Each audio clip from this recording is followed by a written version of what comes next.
Alright, I'm back. Let's get back to it, shall we? So, now we're doing the little yellow marker quests. Oh yeah, 3:57. I'll put on the 2-hour timer anyway, but...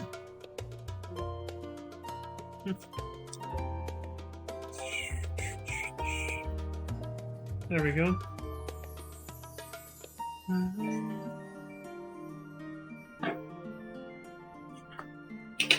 I reckon the content we have left to do will probably take us the full 2 hours. Maybe more.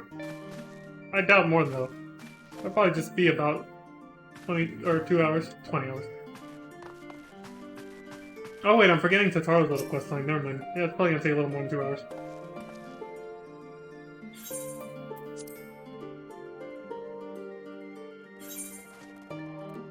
Yeah, that one.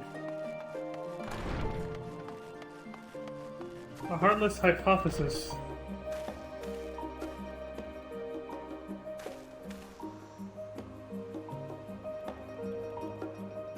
I don't know if I want to start with that one or the other one.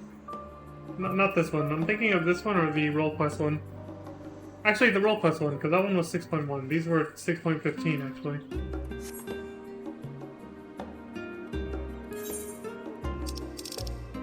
Where was it? Radatan. And another quest over here in Radatan I forgot about.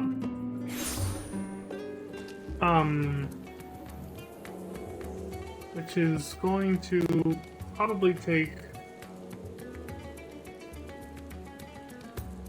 Yeah, we still got several hours in, actually. Now that I think about this too, yeah. Never mind, we still got a lot to do. That one.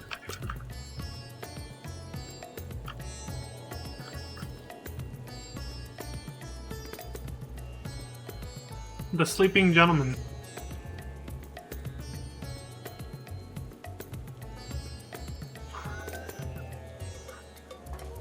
I like that the questline is called Somehow Further Hildebrand Adventure Quests. Adventures. That's funny. Okay, so that's also 6.15. Okay, well, Bitter Snow is 6.1, so we'll start with that.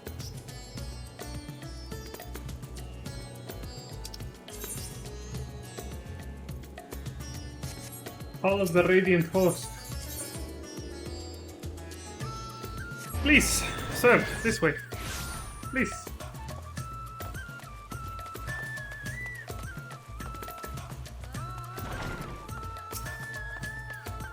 I knew we were going to talk to you. Look, they were the only person that we didn't talk to after we did all the role quests. I was like, they're definitely going to be for the master role quest after we finish Endwalker. Alright. Bitter Snow.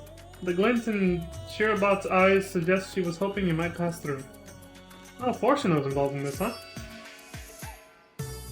Well, if it isn't Leon, all-around good egg and champion of, well, the whole world, I suppose. Word travels fast, my friend. We've heard all about your exploits defeating the blasphemies that plague the good people of Eorze and Goma. Sadly, there are other fell beasts that yet want for slaying, but fear not. Our efforts to bring them low proceed apace, and we've had naught but glad tidings from our allies. Perhaps the most surprising report came from Verlit. I think it's Verlit, right?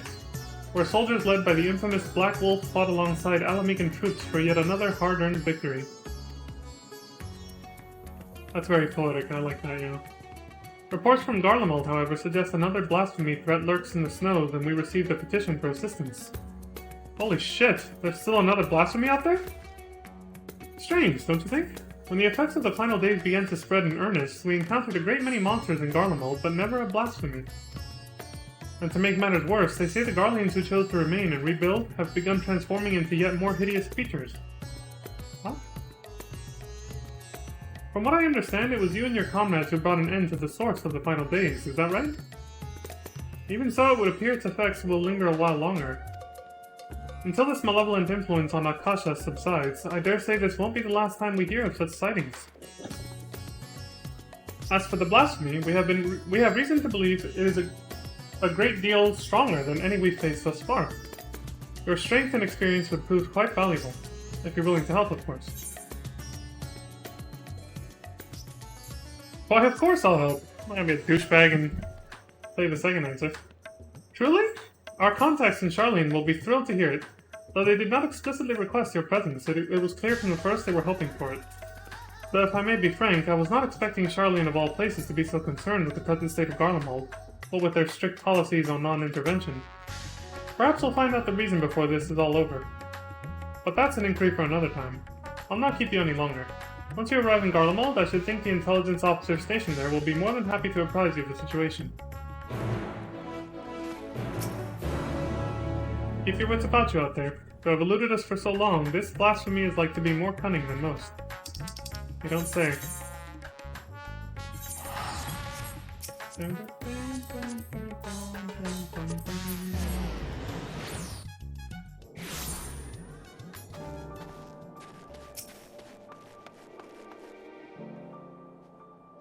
Leon? Leon? It's an honor to have you with us, sir. I presume you're come to assist in our hunt for the blasphemy? That's right. Maxima and Lucia will be pleased to hear it, if you would come this way. At least this is a nice way to make putting off the role quest until after you beat Endwalker still canon.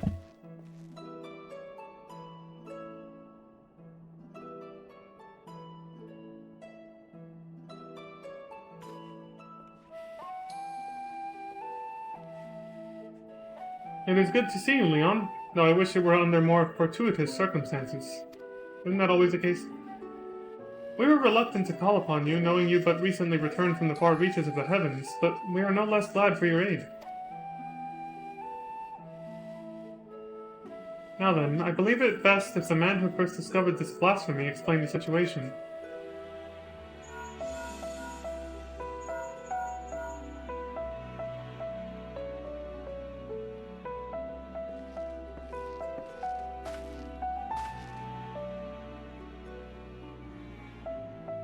There he is. Ah, Leon. Good. We may forego introductions then. Thank you for answering our call for assistance. This is unexpected. As for the situation at hand, it concerns a joint effort between the Forum and the Loporrits to find new purpose for the moon. While there is no longer need for a vessel to evacuate this star, we believe the moon may yet prove of use to the people of Atheris. After much contemplation, a rather ingenious proposal was put forward. To transform the moon into a repository for man's knowledge. An archive of hitherto unseen scale. Alright, that sounds about right. I can't think of a better use for it, honestly.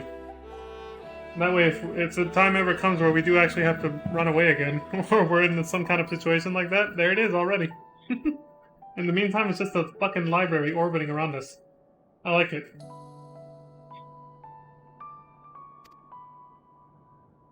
Charlian has long had the honor of boasting incomparable repositories of the world's knowledge, but it is far from perfect. Should calamity befall us, natural or otherwise, the wisdom of ages we have long labored to preserve would be lost. But the moon is beyond any such risk. How do you know that? What's more, it is beyond the jurisdiction of any one nation. Okay, now you're onto something, yeah. It doesn't mean, you know, a calamity from the stars can't happen. Genova from FF7, anyone? I don't think the moon is that safe. It's safe from anything happening down here, yes, I get his point, but... if anything happening in outer space, you know... when you go to shit in outer space, it's not quite the same, is it? Thus, did we consult the allied nations of Eorzea, the Far East, and Ratatan. They agreed to assembling a survey team to take measure of the moon and its potential as a repository. Wow. They got everybody in on this. Our plans for assessment were forestalled, however, by the presence of an entity we believe to be a blasphemy in the Tower of Babel. Really?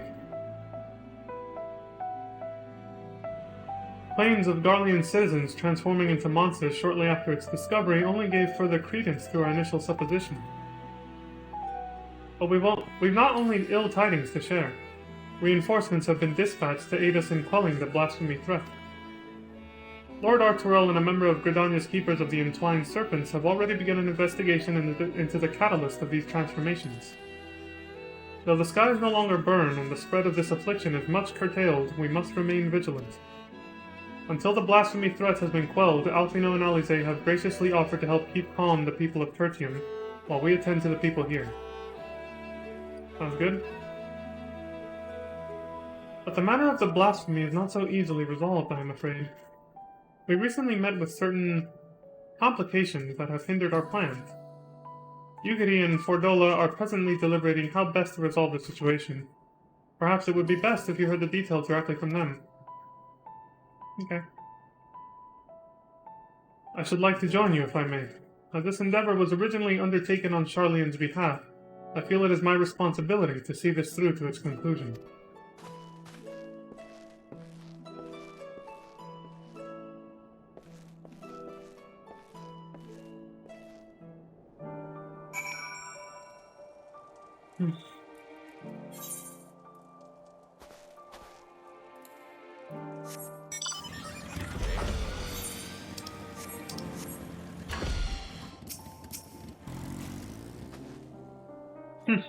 Somehow I should have known you would turn up eventually.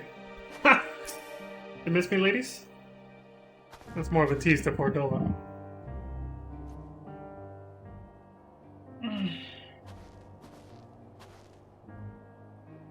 I did not expect to see you here of all places, but I am no less glad for your presence. Been a while, waifu Yugiri. I presume word of the blasphemy is what brought you here. In which case, I believe it may be best if a member of the reconnaissance team's guard explains the situation.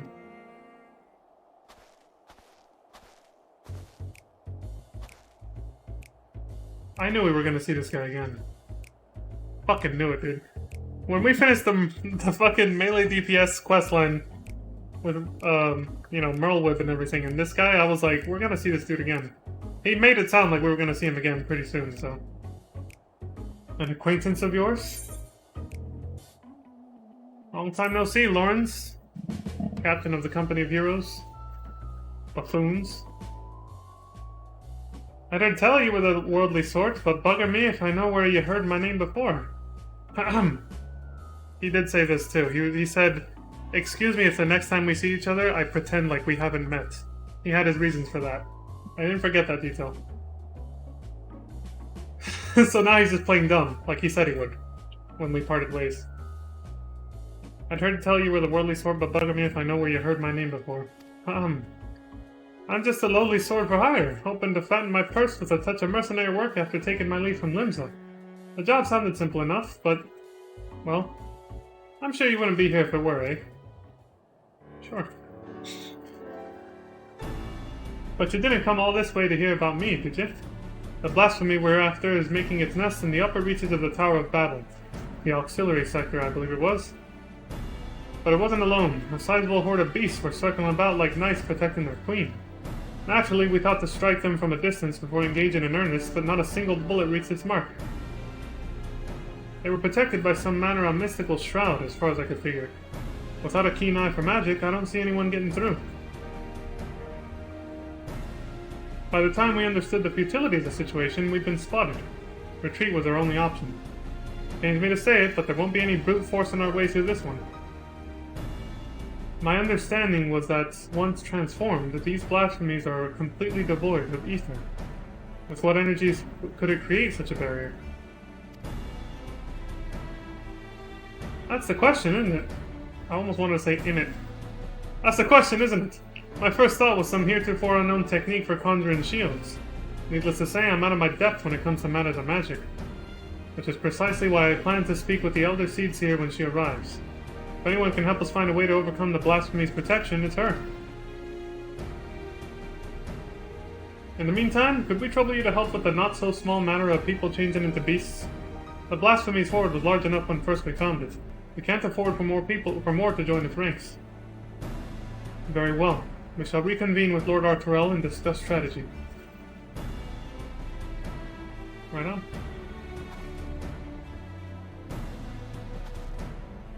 Okay, good. Before you go, there's something else you should know about the tower.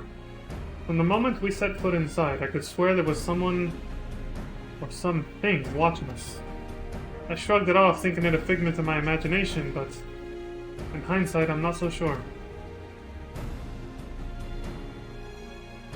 Nothing to worry ourselves about now, but best keep on your guard when we do finally return to the tower, eh?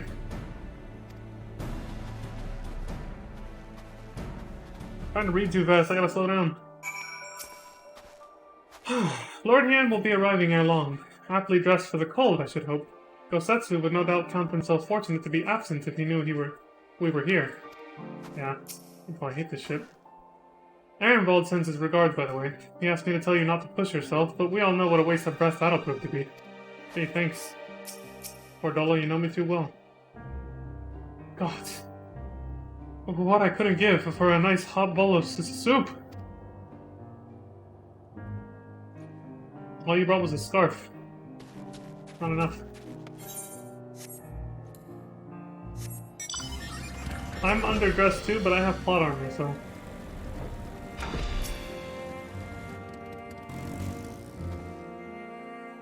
Under normal circumstances, I would never dream of leaving the Elder Seat's side. Excuse me. But considering the nature of these blasphemies and the calamity they bring, she insisted... Hold on. She insisted a representative for Gridania precede her arrival. Okay, that's prudent of her. It would appear their investigation into the recent reports of refugees transforming is well underway. Excuse me.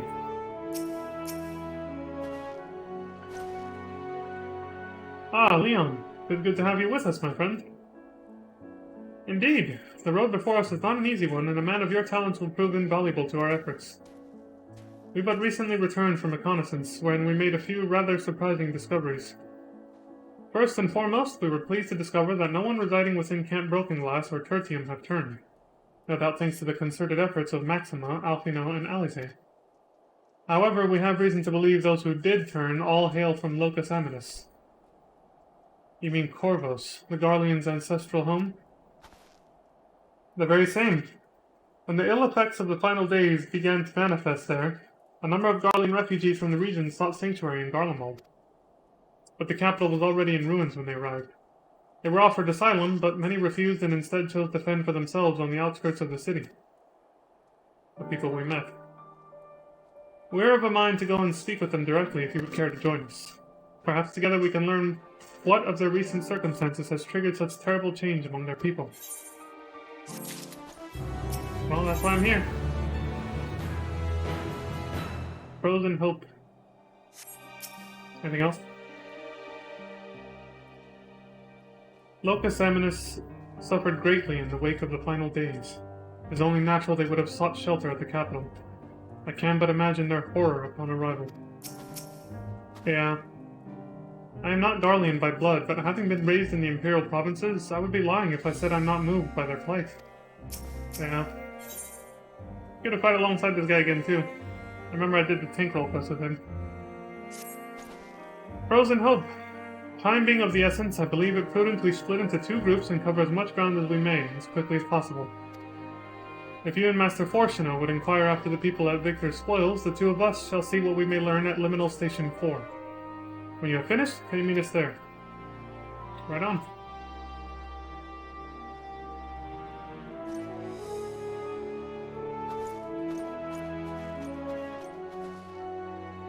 Victor's Spoils is to the east of here, yes? Let us be off.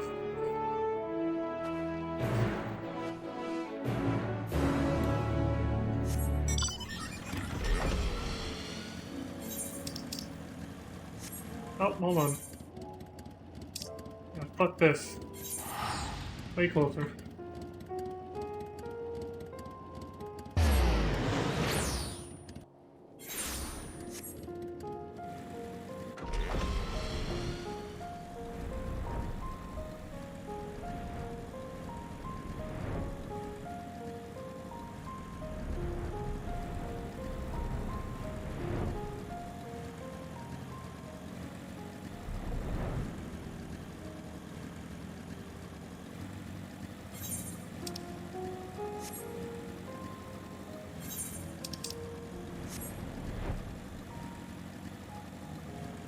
When I was playing through Endwalker on one of my alts, I ran into an S rank, or sorry, I think it was an A rank right around this area.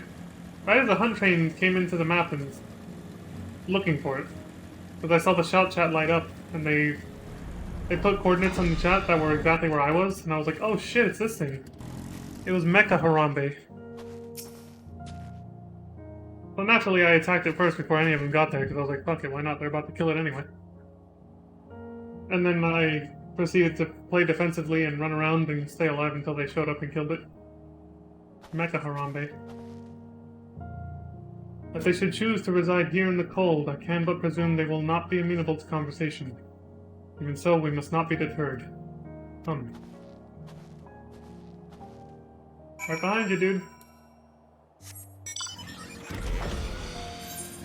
Daddy Leviure. The twin's dead. Oh, I just heard somebody. Talk? What is there to talk about? We've no home. No future? Nothing. This doom spells the end for us all. Well, he's falling into despair. How? How did it come to this? Come to hear our grievances, have you? We've more than you have time to hear them, I'm sure. We've lost not one, but 2 homes. Our loved ones, our livelihood. There's nothing left. I served my time with the military, aye. For what? To lose all my friends? My son. And there was naught to show for it but our claim to Locus Aminus. Or so we thought. Calamity was visited upon us for reasons we know not, and when we thought to flee, it followed on our heels to Garlemald. Ruin and ash at every turn. I wonder if this is going to explain why the final days went from Radhahan, well, from Thavner to here, before it spread anywhere else. Maybe this will explain why Ilsabard was affected the most, before we put a stop to Medion.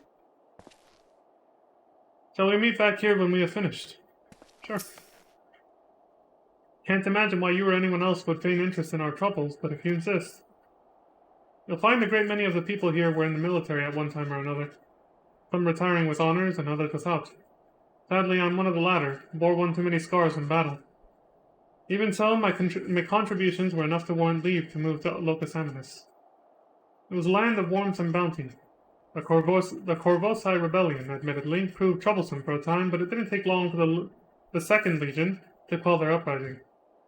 You could practically drown in the calm and quiet. And then one day the skies came alive with flame. We were overrun by all manner of foul beasts born of our brothers and sisters. The Second Legion barely had time to assemble their forces before they were overrun and snuffed out. We barely escaped with our lives. But we were greeted only with more rack and ruin on our arrival here, and we've not the strength to take our home back from the Corvosi a second time. There's nothing left for us anywhere. If it's all the same to you, I'd like to be alone right now. Did you learn aught of how they came to be in such dire straits? Well, yeah. Not gonna be surprising. I see. I heard much of the same. The military forces of Locus Aminus were defeated in the wake of the final days. Desperate to survive, they naturally fled to Garlemald seeking sanctuary. It was their hope the might of the Empire would allow them to reclaim the home they were forced to abandon. But the capital was already in ruin when they arrived. Needless to say, the lands they have long believed to be the ancestral home of the Garlean people may remain forever lost to them.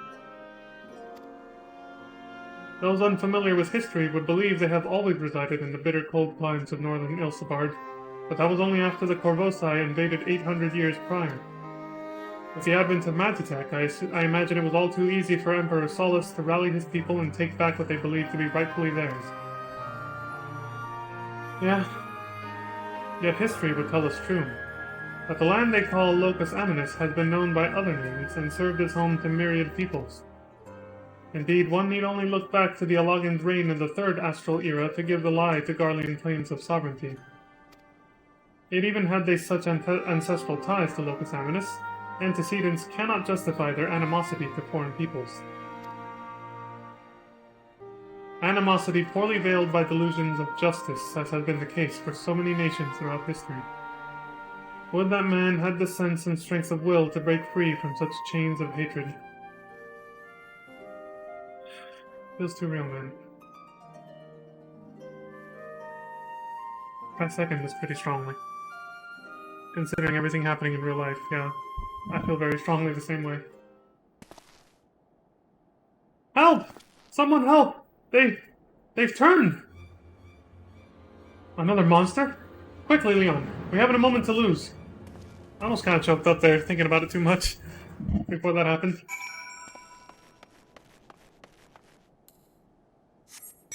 I should say I did choke up a little.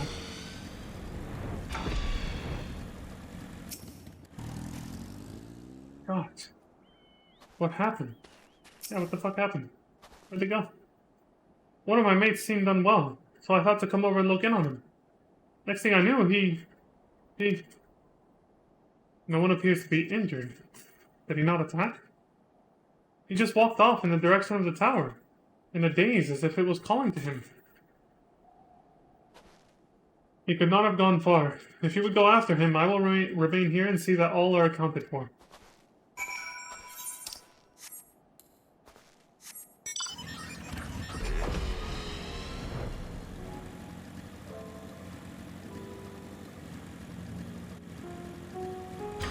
Up close.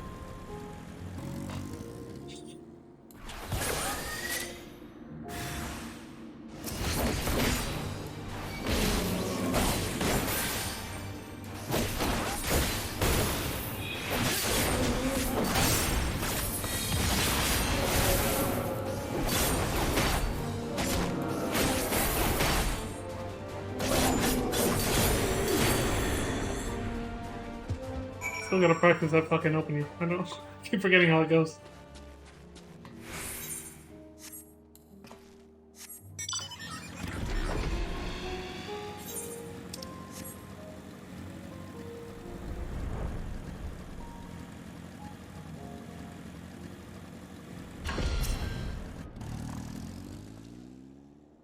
The beast is slain then, thank the heavens. For a blessing, no others have turned, and a measure of calm has been restored, if only for the moment. Witnesses were able to offer a clue as to the source of the transformation. They claimed the afflicted was listening to this radio. Even now, it continues to play the same cryptic message.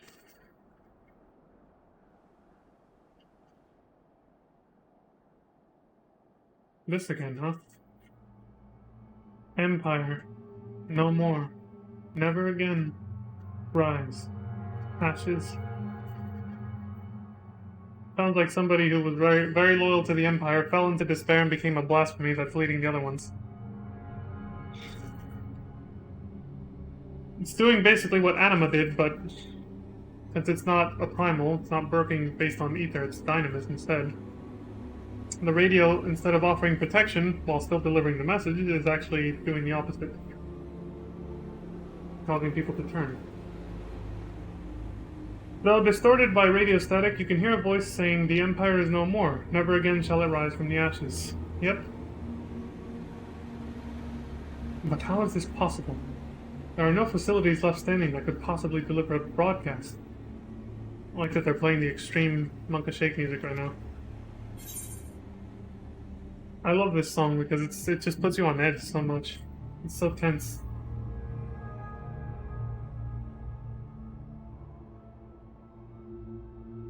Yeah, Anima was capable of sending such a message.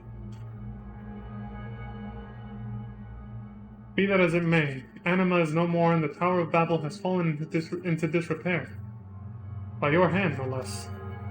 Which begs the question, who, or perhaps what, could be behind this? Leon, Master Fortuno, a moment if you would.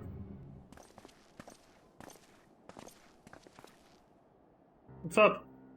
Shortly after we finished our inquiry at Liminal Station 4, Lord Emmerich and Admiral Merlwib arrived and requested an audience. Apologies for our late arrival. Knowing firsthand the devastation of which blasphemies are capable, I discussed the matter with the Admiral, and we were of one mind that the situation warranted our immediate presence. Is it safe to presume a representative of the survey team has already arrived? Indeed I have. Thank you for coming all this way on such short notice. Recent events here at the camp have proved most enlightening.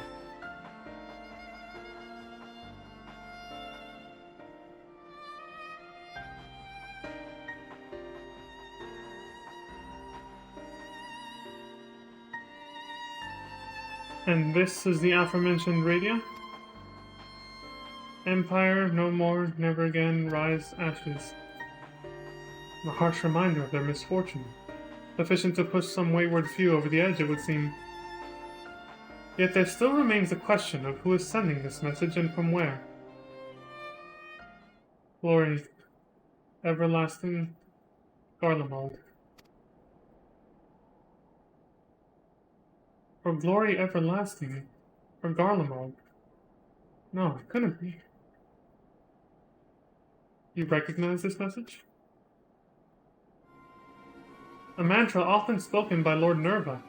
Anyone who lived in the provinces under his authority could scarcely forget those words. Ah, shit. Didn't we subdue Nerva way back during MSQ for Endwalker? When Nerva was enthralled by, Anima? Stands to reason after everything that happened and when they snapped back to their senses, they probably fell into despair because of Garlemald's fate, and then they turned into a goddamn blasphemy. That's probably where this is going. He sought to claim the throne after the assassination of Emperor Varus, did he not? After civil war broke out, he all but disappeared according to the intelligence we managed to gather. How could he have managed to breach the tower undetected? To have done so and remain unnoticed by the creatures infesting the tower seems a nigh impossible task. Unless he's one of them and he's leading them. Yeah, do you think the voice on the radio is Nerva?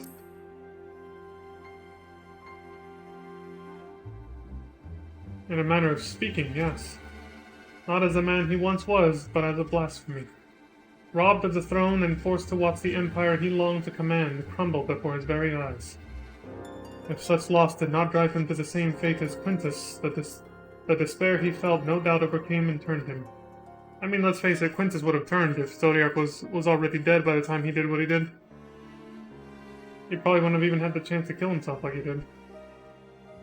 Nerva's delusions of grandeur aside, the Garlean's plight sounds not unlike the Sahagin, desperate to preserve their spawning grounds.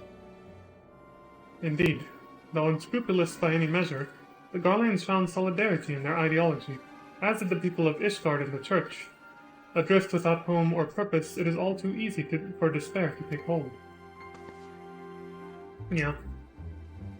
Would that a remedy were as simple as offering them land as we did the Sahagin. In all likelihood, the Garleans would refuse to settle for aught less than what they believed to be their ancestral homeland of Locus Aminis, a claim the Corvosi would readily take arms to denounce. We would do well not to further fan the flames of animosity twixt them. And perhaps, at the very least, we can offer them peace of mind and a means to regain some semblance of stability in their lives. Yeah, I was actually kind of low-key thinking this while they were saying this. I was like, shouldn't we just let them keep this land here and let them rebuild their city? To offer them true comfort and stability, Garlemald must be rebuilt. By no means an easy solution, but perhaps the only worthy of pursuit. Of course, this new Garlemald must remain a sovereign nation, free from the oversight of others. Aye, they would see no meaning in it otherwise. If I'm not mistaken, Alpino and Alize have already made strides in helping the people here regain some normalcy in their day-to-day living. A most important first step, but it will mean little without proper leadership. Rather than a single individual, perhaps a governing body of sorts would prove more effective.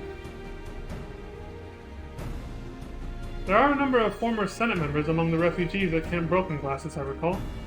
With their help, creating the framework for new governance is not an impossibility. Then let us call the people together and see what they make of our proposal. Excuse me.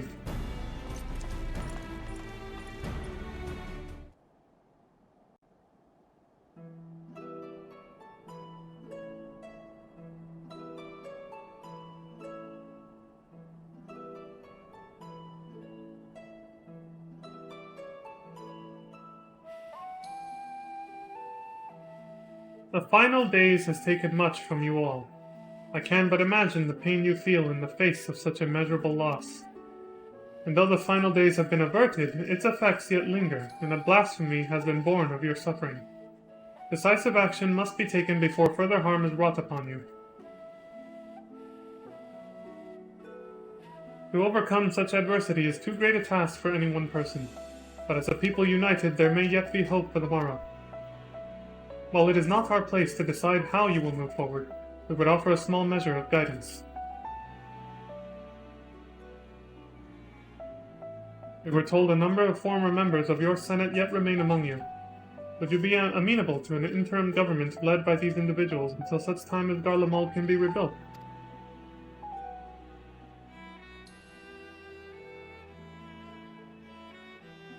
Rebuild Garlemald? Such a thing truly possible? You built it once, you can do it again. Even if we do cobble together some governing council, they won't be making anything of that pile of ash we dare call Garlemald. There's no going back to Locus Aminus either. Rack and ruin. Those are our only options.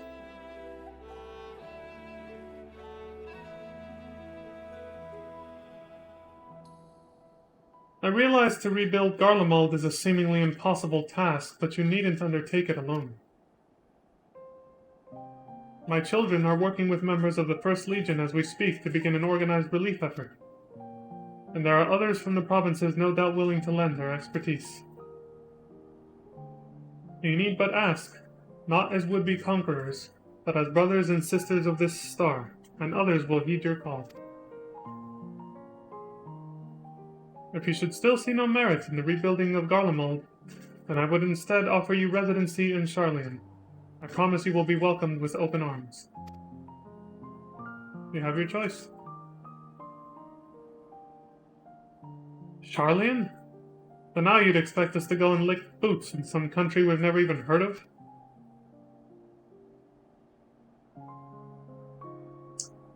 My apologies if I appeared overly forward in my proposition. Considering our strict policies on non-intervention until but recently, it is not surprising that you are unfamiliar with my homeland.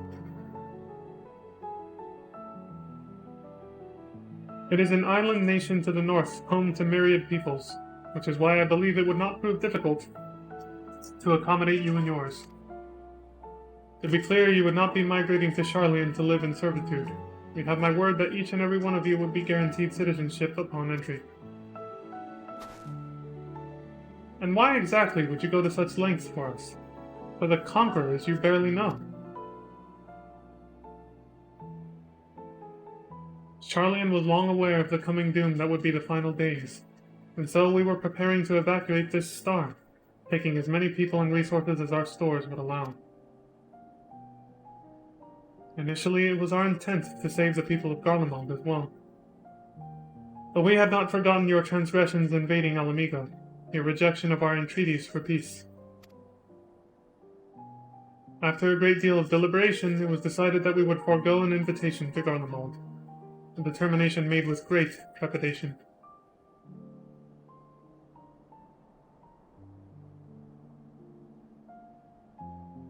We had convinced ourselves it was ultimately for the greater good, but I can think of at least one individual who would continue to protest. Of course, to ignore the plight of those one might conceivably save is not wisdom, it is indolence.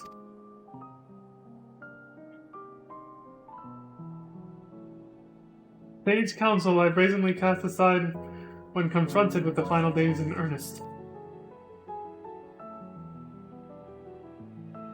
But Leon here and his companions refused to forsake those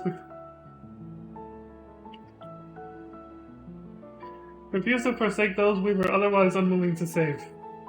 With great risk to themselves, they achieved the impossible and opened my eyes to the error of the Forum's decision.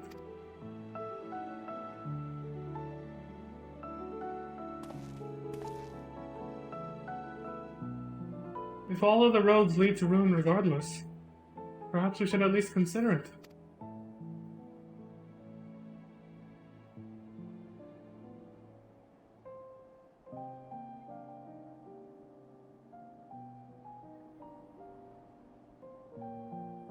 And it would be my pleasure to invite you all to Camp Broken Glass, where you shall have warm food and beds both.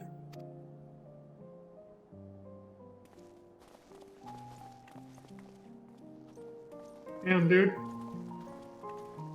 Fields Walker continues, man. This place continues to be known as Garla Fields.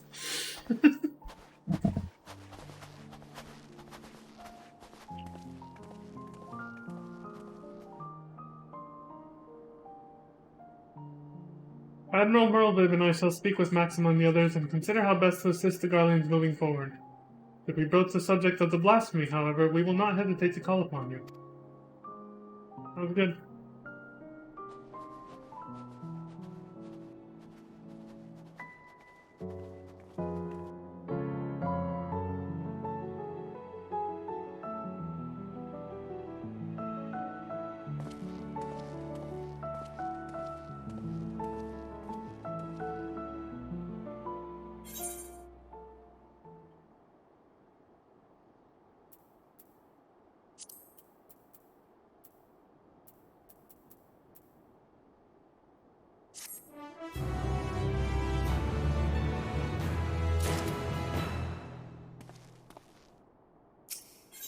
Misguided view. Well, before we continue, though, I was gonna say, since we're here and we're on the subject of Garlemald and all the politics that surround it, I have to say, it was quite a turnaround to be put in that situation during Endwalker, right? For so long, the Garleans were always the enemy, trying to invade and conquer all of us, and they didn't care for us, of course. They subjugated us by force and treated us with enormous amounts of indignity. And then suddenly, we're the ones having to come to their rescue and save them from, the Telofroy's machinations under Fandaniel and Xenos and everything that they did to bring about the final days and all that. But, I guess not too surprisingly, but it was mildly upsetting when I did, and I wasn't the only one too. And I'm getting ahead of myself. It's understandable too, but let me get to what I'm getting at, to what I'm talking about. When I watched other streamers do their first playthrough of Endwalker after I finished mine, some of the Twitch chats for some of them, they were quite toxic towards the Garleans, and like I said, to a certain extent, rightfully so. After everything the Garleans did to the rest of the world and Eorzea, I can see why some people were pretty upset, but they were, there were some people who were just out for blood. They were saying like, why are we even trying to help them? Like, there was people in the Twitch chat saying things like, why are we even trying to help them? And then it ranged from that being mild to the extremes of, do we even need Garlemald? Fuck them. Like, they were just almost promoting like genocide of the entire Garlean race, essentially. And just saying like, and they kept saying, you remember those two girls that we tried to help who decided to run away from us and they died? That girl and her sister. People were just, there was a lot of ignorance in the chat saying like, how stupid are they? We were trying to help them, yada yada. Like, there was a lot of failure to understand why the Garleans were reacting the way they were to us who were here to help. They just saw us as invaders. A lot of people just couldn't put themselves in Garlean's shoes and see it that way. Cough, World War II cough, and there you go. They couldn't put themselves in Garlean's shoes and see it that way, and so they just kind of, were like, fuck them, they've always been the bad guys, and now they reap what they sow, they should all just die and whatever, and... Yeah, it was upsetting, but unfortunately it is one of the things where I can understand both sides of it. I can, they were upset and angry because of what the Garleans have done to us up to this point, so I get why they were doing that. But I was still right to be upset myself for them to be so unwilling to understand and put themselves in the shoes of the Garleans as well. It was one of those 50-50 things. Like, I get it. I get why people are mad and they'd rather just, do away with Garlemald or let it fall apart, but I never felt that way myself, and I think that showed pretty strongly when I played through Endwalker. A lot of games stop the bad guys being bad for no reason. Garlean's also made that way. What do you mean?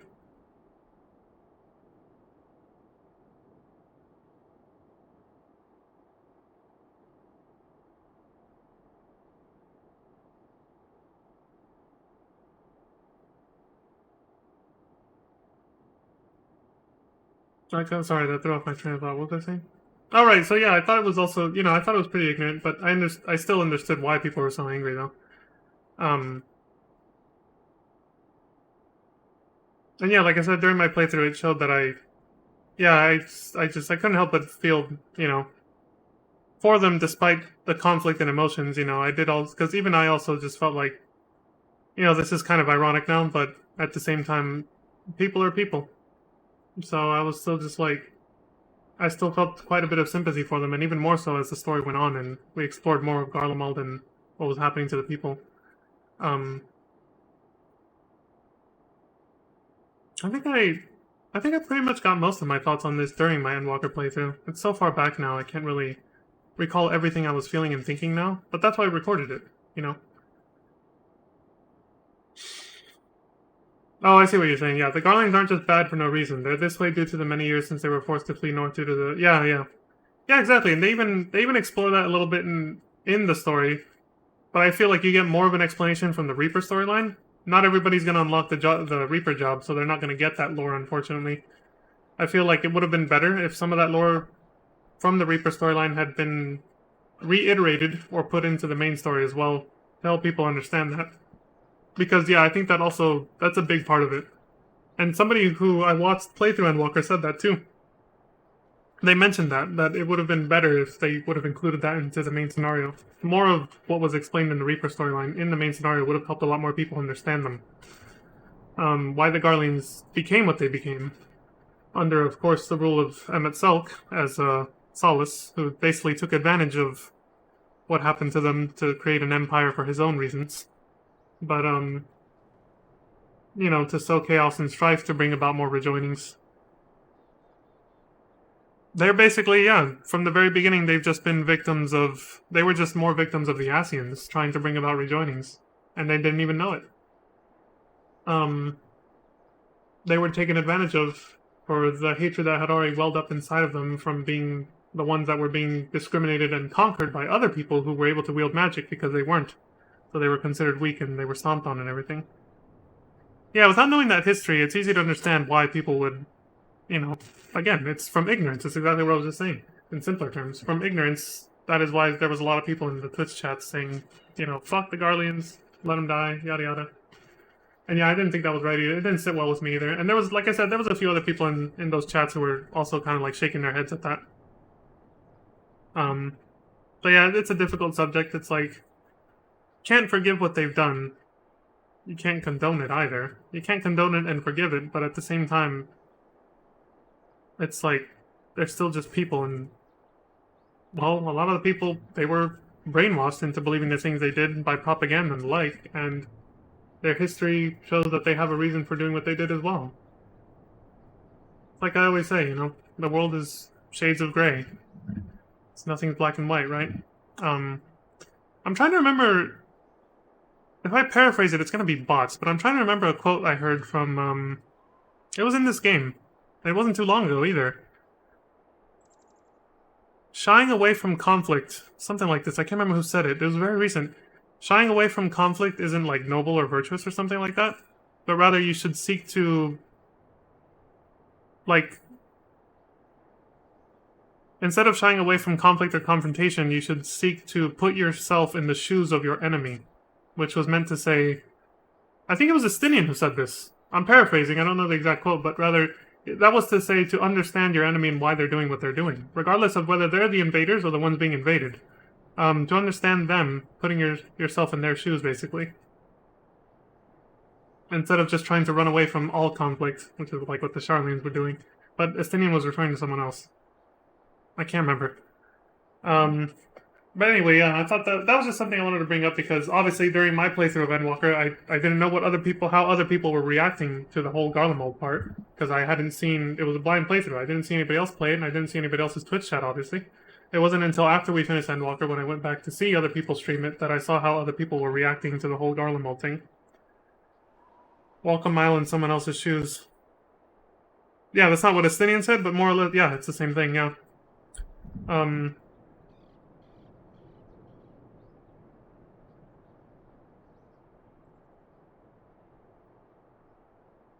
That's the IRL one.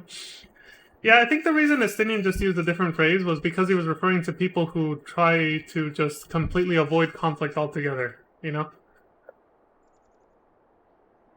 was the context of what Estinian was talking about. Which is why I can't remember who the hell he was talking about when he said that. Anyway, I gotta use the restroom real quick before we keep going.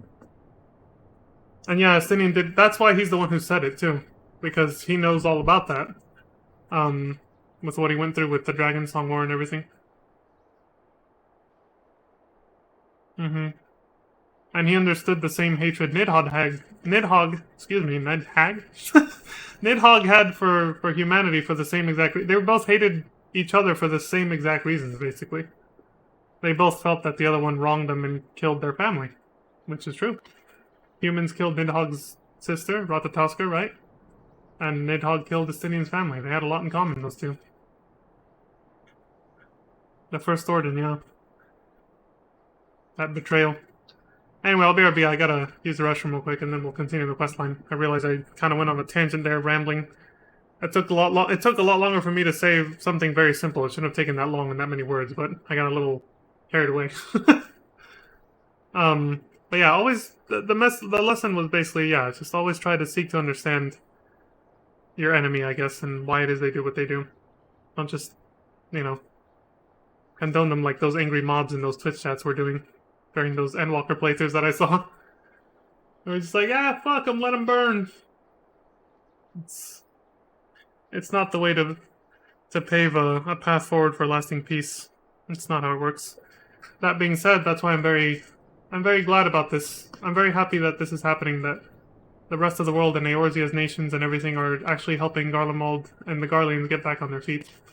Yeah, it's the Scions versus the Ascians all over again. Exactly. We grew to understand them, but that didn't make us all friends. We both had reasons for not wanting... I guess it's like Elidibus knew that was going to happen. That's why he was saying all that stuff in that quest battle, but yeah. He was saying that there was no way for us to compromise, right? Even if we grew to understand each other and our reasons for being on opposing sides, there was no reconciling it because it was it was a zero-sum game. All or nothing, basically. Which is tragic. Ultimately, yeah, most conflicts are born from failure to bridge the difference between nations, cultures, and peoples. Unfortunately, it just doesn't always work out, especially if one side or the other isn't willing to compromise, which Elidibus was not. He made it quite clear he was not willing to compromise, so that's why that happened. Anyway, BRB.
Alright, I'm back. That over there. Dum, dum, dum. Dum, dum, dum. Dum, dum. Misguided view. With the Garleans hard at ease, the likelihood of others turning has greatly diminished. That said, it is no cause for us to grow complacent. We must needs find a way to overcome the blasphemy's protective warding. Yeah. If I understand correctly, a blasphemy's behavior is oftentimes influenced by the memories and emotions of their originator, in which case it would be prudent to learn more of the man who birthed this monstrosity. How fortuitous, then, that a number of soldiers from the 3rd Legion are in our custody. For a mercy, their tempering was not so severe as to be beyond our ability to heal them. They are presently being treated at Camp Broken Glass. Perhaps the camp's intelligence officer can tell us who among them knows not aught of Nerva's whereabouts.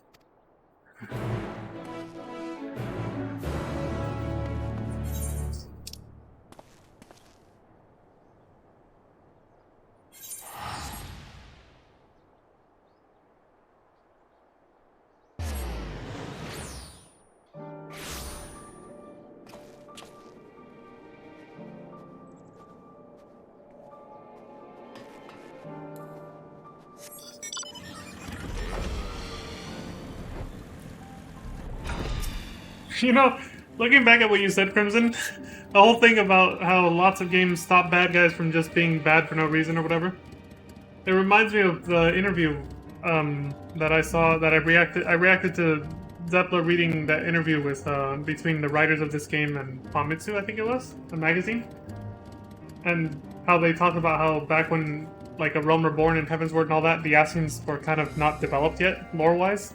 They were just bad guys doing bad things. For no reason. That's literally what they were up until the end of Stormblood, I think, when they finally decided to give them a proper backstory and a reason for what they were doing.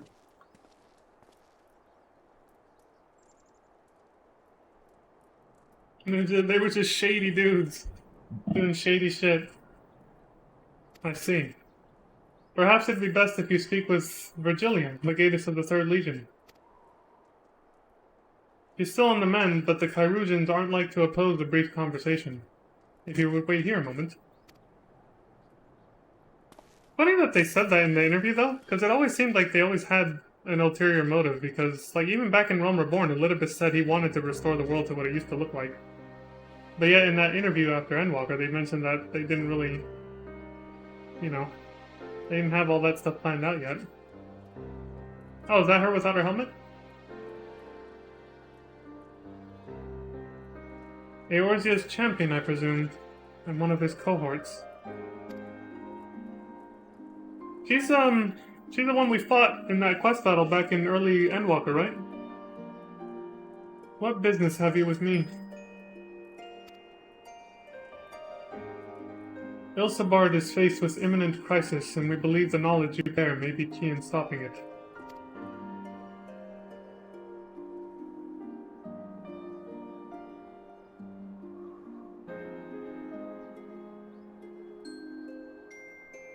Thus do we believe the blasphemy to be Nerva. His whereabouts in the wake of Garlemald's fall, or lack thereof, give credence to our theory. Lord Nerva? From what we have pieced together thus far, you were one of the last to see him alive. Please, will you not share with us what you know? Very well. Though I suspect what meager knowledge I possess shall avail you not.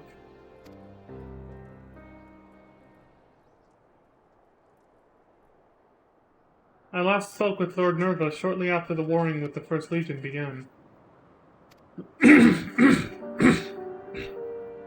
Excuse me. Cloistered within the lower levels of the Cenaculum Imperialis, he spent the better part of the day listening attentively to the radio. He seemed hopeful, or perhaps desperate, for news that the tide might turn in our favor. The next day, I left for the front line. It was there I heard a terrible noise, which I assumed came from the Tower of Babel. Then darkness took me, and I remember naught after that. I was told the radios protected those close to them from the effects of the tower, in which case Lord Nerva would have remained unaffected. But he has ever been devoted to Garlemald. For glory everlasting, he would say. Right. To watch the empire he loved so dearly crumble, I can think of no one who would be more stricken by the sight.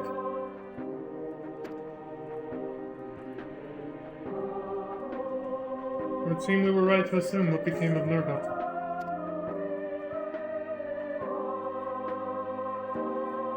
And it does not surprise me the beast would choose to make its nest within the Tower of Babel. It stands atop the remains of the Imperial Palace and the throne he revered so highly. But the Empire is no more, and Lord Nerva apparently is no longer the man he once was. He deserves to be laid to rest, together with his dreams of glory. We will fell the beast. You have my word.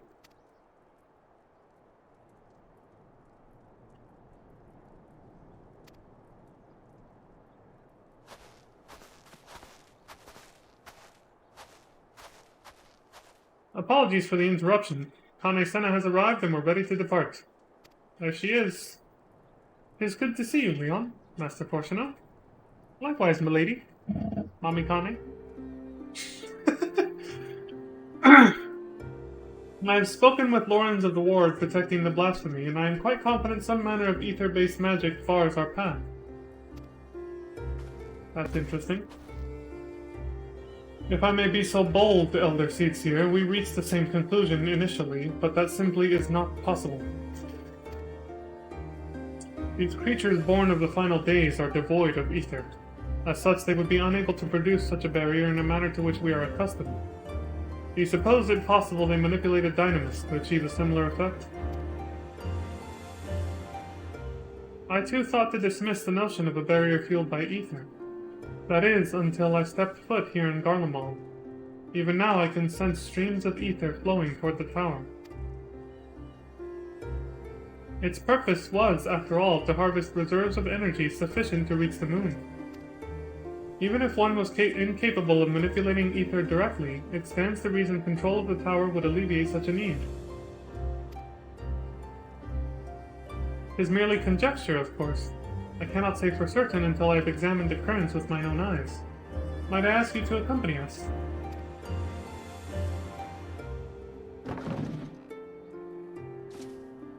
I would join you as well, if I may. My injuries would keep me from being of use in battle, but my knowledge of the land should serve just as well as my blade.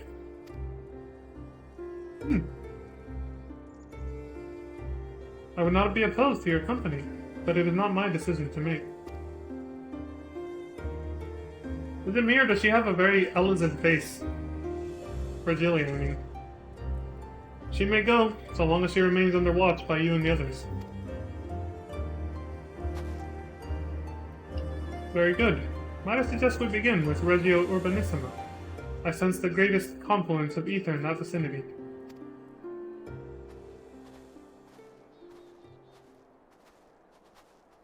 It looks like she has one of the Ellison faces from the character creator.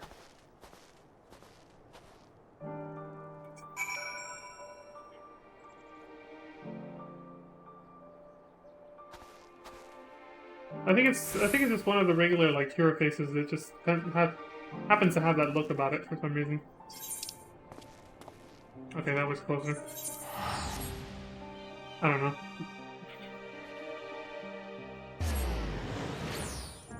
Getting dusty again. Oh, I didn't see him last time I was here. I'll say nothing, it was Euless. How you two doing? I don't know about you, but I've seen enough suffering and despair to last a lifetime. Needless to say, we'll do all we can to keep anyone else from turning. Right. Ah, I thought I might see you here. We heard you'd come to assist the Alliance leaders with the blasphemy discovered here in Ilsebard. Alize and I are doing what we can to help to keep the people calm. I shudder to think what might happen were anyone to become one of those hideous beasts. I didn't expect to see the twins in Garlemald again. Like you, they risked life and limb to save the world, and some would say they've earned a lifetime of peace and quiet. Yet here they are. When they said that they wished to help us, they truly meant it. And if even outsiders haven't given up on us, then how could we possibly give up on ourselves? The road to recovery will be long and hard, but we'll spare no effort. We'll rebuild Garlemald into a nation that all can be proud of. For those who are still here as well as those who couldn't be. Keep it up. I have faith in y'all.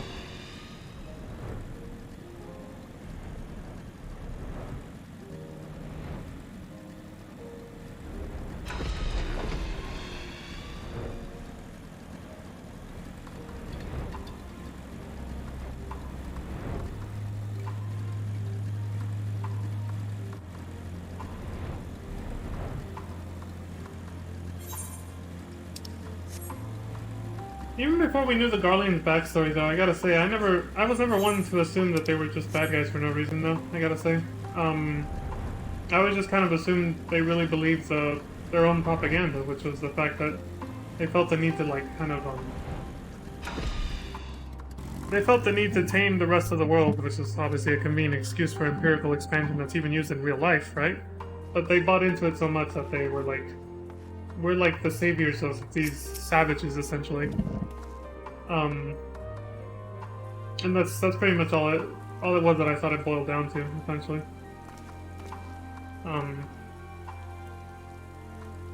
But it did humanize them even more when they did give them a proper backstory, saying that they used to be the ones that were being conquered and discriminated. I will never understand how anyone could grow accustomed to such cold climes. They'll talk to Canadians and Alaskans, or hell, people in Russia, I believe. I heard word that Alden should be arriving before long. I can already picture him knocking his knees, muttering under his breath about the cold.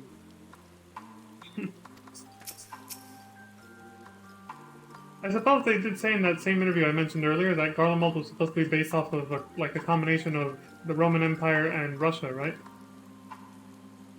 Part of me does not wish to believe this blasphemy is Lord Nerva, that I failed to protect him, and yet...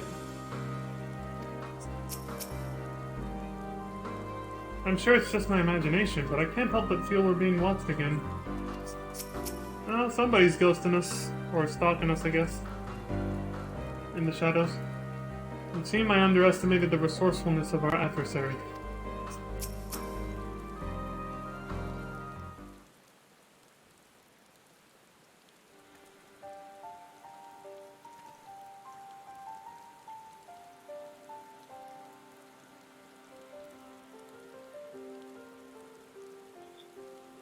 As I thought, the ether stream here flows toward the tower, as do all others in this region, no doubt.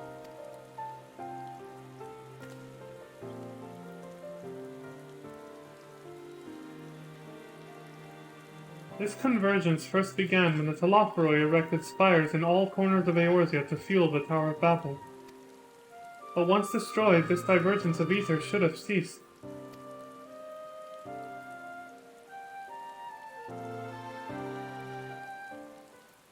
Alright, whoever you are, if you have business with us, quit your skulking about in the shadows and speak your piece. Was you there in the tower, wasn't it?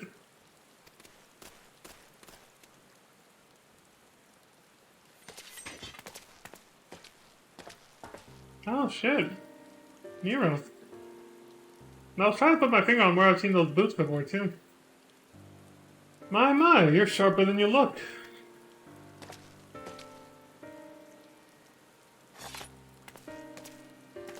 I recognize you. Nero, yes? Why are you following us? I like that they're taking full advantage of that new sheathing and unsheathing animation that they made. Looks so fucking badass with the ninja. The one that you greeted. Nero in that outfit, the many times people got debated from only seeing his ass. What do you mean? Do you mean from the scenes we saw earlier, or from different parts of the game? Who said I'm following you? Being a native of Garlemald, does it not stand to reason I might be inclined to come and see what has become of my home? I know not what you're scheming, but we've no time to entertain your games. Perhaps Master Garland would make better company for you. Spare me. I'm a man of great ambition and greater intellect, far beyond the scope of anything Garland could hope to achieve. He still keeps his head in the clouds, while I would set my sights to the stars beyond. Which is why you snuck into the tower. But like us, you couldn't get past the blasphemy to reach the transporter. Yes, well, I was very much hoping you would dispense with that little obstacle. And having caught wind of your plans, curiosity compelled me to see if you were truly up to the task. Do you have reason to believe we are not? Or perhaps does the great genius Nero mean to dispense with the blasphemy himself? Far be it from me to steal your glory having come all this way. But as I am feeling generous, I will tell you what I have learned during my time in the Tower of Babel. Or what I learned, excuse me. I was able to access its systems, you see, and discovered one of those dreadful spires still appeared to be active. Yeah, I'm not sure what you're talking about, Crimson. You can't even really see his ass in this outfit anyway, so I'm like... What are you talking about? People got debated from seeing his ass? What? Impossible. They all vanished when Anima was destroyed. Yes, and I've heard of your escapades reclaiming the remains of the Emperor. But obviously you failed to reclaim his entire body. As it stands, a piece remains powering a tower at Fabrica. We left the tower open? Ah, yes. The manufacturing district just north of the erstwhile Imperial Palace. A rather impressive feat considering how these lands are so utterly devoid of ether. Barely enough to sustain life, let alone the spires. But if one were to use Varus's remains to forcibly create a confluence of sorts... Precisely. And from what I gleaned with the tower's systems, his heart serves at its core. As its core, excuse me. Coursing not with blood, but your precious ether, and now Nerva has amassed a surfeit to shore up his defenses. How fortuitous he should find so perfect an impetus for his design, stolen from better minds than his own. How very like him. Oh, did I say that out loud? You'll forgive me if I fail to show concern for your ire. He's like them's fighting words, asshole. If what you say is true, these lands could never hope to recover from such a paucity of life energies. We must hurry and find Varus's heart, to both spare the land this wanton harvesting, and deny the blasphemy the source of its protection. Are we to presume you have any intention of aiding us? Excuse me. As I said, I have no intention of stealing your glory, though I fear victory may soon slip through your fingers if you do not act quickly. The Tower of Babel was designed specifically for Anima to serve as its core. Nerva forcing himself upon the system has caused it to grow increasingly unstable. If my calculations are correct, and they always are, it will not be long before his presence triggers a system meltdown. The resulting explosion will destroy whatever tenuous streams of ether breathe life into the lands of Garlemald. Excuse me. But more importantly, we will lose our only means of reaching the moon. The heavens forever denied my genius. So that's why he cares about this shit. How so very unfortunate. In any event, it would seem time is of the essence. That's all well and good, but even if we know which district to search, finding the heart will be like looking for a needle in a bloody haystack. Actually, I may know where we can start. It's all rather hazy, but I still have vague recollections of my time serving Anima when I was enthralled. We were commanded to erect some manner of a facility tucked away in a corner of Fabrica. I remember not what it was for, but it's as good a place as any to begin our search.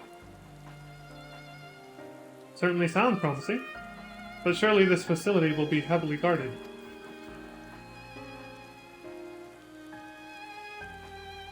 And maybe it'd be for the best to divide our forces. If it's just the four of us, shouldn't prove difficult to... Wait. If it's just the four of us, shouldn't prove too difficult to sneak inside and find the heart. Meanwhile, our main force can stand ready to storm the Tower of Babel when the barrier gives out. Yeah, I was gonna say leave it to us, but... Be safe.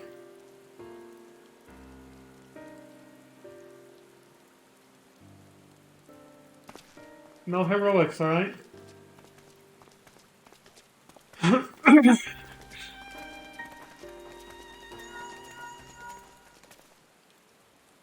This is Levieux. What? Very well. We shall return at once. A number of Garleans have left camp for the Tower of Babel. They have somehow misunderstood the threat of the tower and convinced themselves that Nerva has taken refuge there. Still clinging to their ill-placed patriotism, no doubt. They could not have gone far. If we act quickly, perhaps they can be found before they come to harm. A wise man would not waste his time on a few wayward refugees. I thought you Charlian scholars knew better. To ignore the plight of those one might conceivably save is not wisdom, sir. Look at him. He learned. If it's all the same to you, Leon, I would join you. Alright. I will return to camp and begin preparations for our assault on the tower.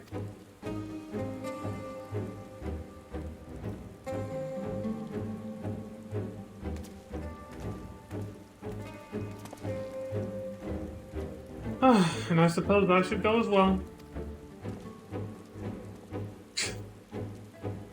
This guy, man.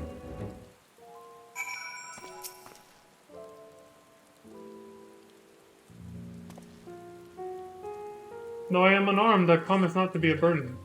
That said, it would behoove us to avoid any undue confrontations if possible. Now then, let us be off. Okay. So, are you saying that Nero is husbando material for some people?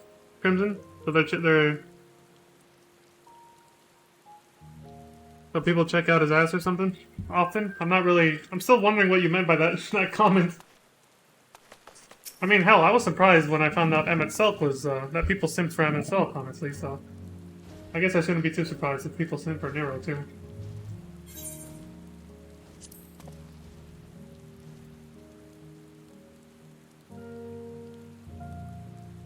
Some people see that way, and some got debated by the few cutscenes where it only showed his lower half.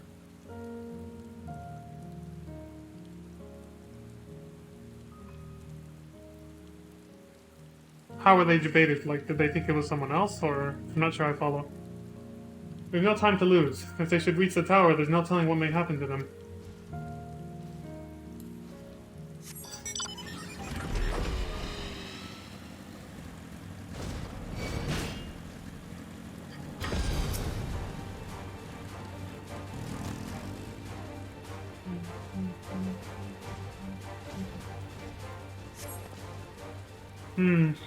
No trace of them here. Let us keep searching.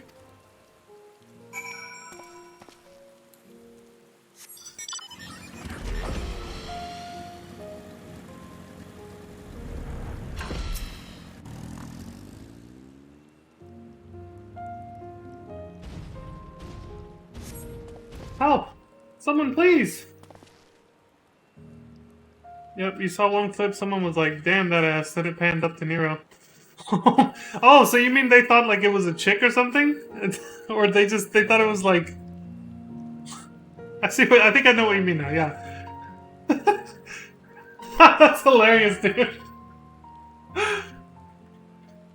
That's funny. They were like, oh man, this chick must be hella hot, and then they saw Nero and were like, oh my god, it's a dude, it's Nero, shit! Oh my god, dude. Jesus Christ. Well, I'm glad I'm innocent enough to have just been looking at the boots trying to figure out who the fuck it was. That's funny, though. Did you hear that? It came from over there.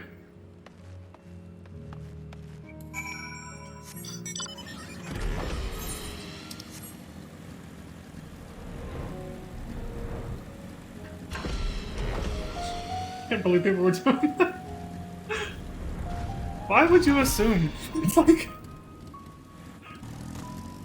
People are funny. Alright.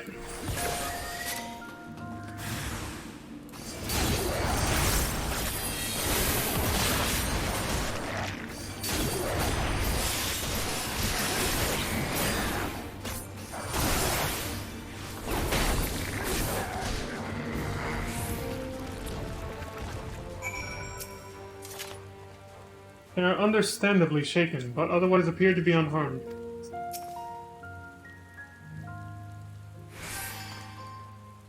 What the fuck was that? Catharsis of Conundrum. Oh, that was from the damage mitigator I used for no reason, yeah. You're the ones who came to speak with us before. We heard Lord Norva had returned and was assembling his forces in the tower, but...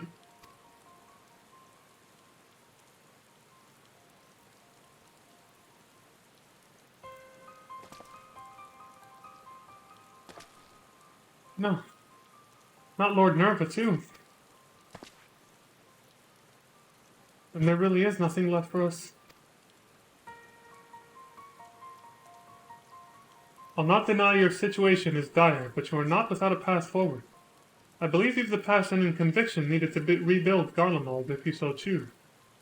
Or, failing that, you could begin life anew in Charlian. Rebuild Garlemald? No, there's no point in entertaining so lofty a dream.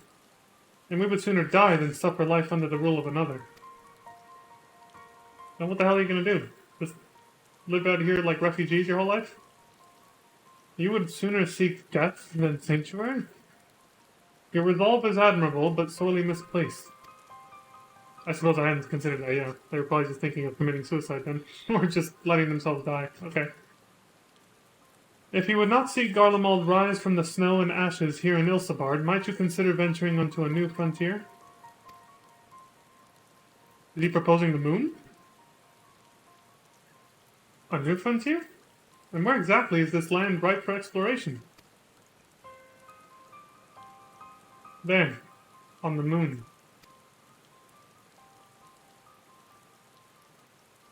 It is our goal to create a repository of man's knowledge there, free from the jurisdiction of any nation. As I understand, the magitech and technological advancements of Garlemald here were without peer, Your expertise would be indispensable in the endeavor. Should you be willing, of course. Do you really expect us to go and live on the bloody moon? Is such a thing even possible? Oh man, they need to get caught up on shit.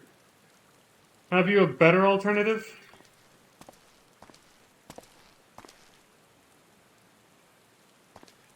Lest you forget, Garlemald did not rise to grandeur from complacency in the present or rumination of the past. We live for the future. That is in our blood. Life is not without its hardships, of course. Even I have met with the occasional stumbling block.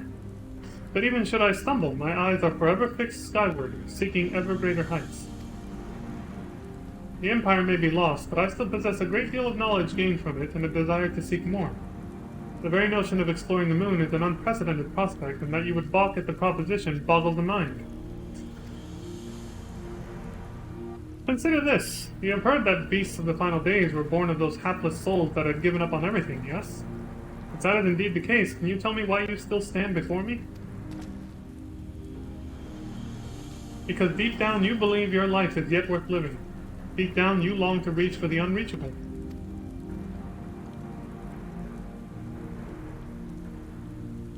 Or perhaps you don't. If you should choose to lay down and die here in the snow, that's none of my concern.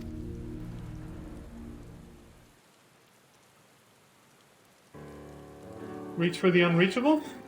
That sounds like something I would have said back at the academy. Alright, we'll go. I suppose it's better than dying here in the snow, as you so grimly put it. And we must first dispense with the blasphemy that commands the tower.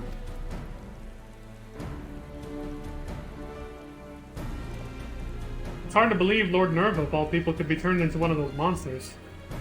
Please, you must stop him. Put his soul to rest. We will, sweet. We will. Excuse me. Wrong game. Thank you, and sorry for causing all this trouble.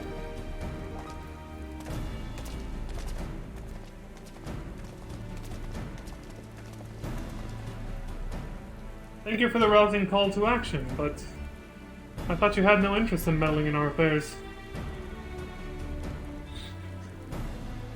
Lest you misunderstand, I abhor the idea of my countrymen blindly following nobles they know next to nothing about. Besides, it would be a most Piteous sight for not a single Garlean to be among those venturing to the moon. Who else am I to prevail upon to learn of new findings up there? Oh, okay. Who else am I to prevail upon to learn of new findings up there? He wants company. Someone to order around and condescend with his so-called genius, right? I like that. He's trying to pretend he doesn't care. That's cute. He still cares for his people. Very much so. He's trying to pass it off like he just wants to tout his genius to others. I told myself I would not get overly involved, and yet here I am.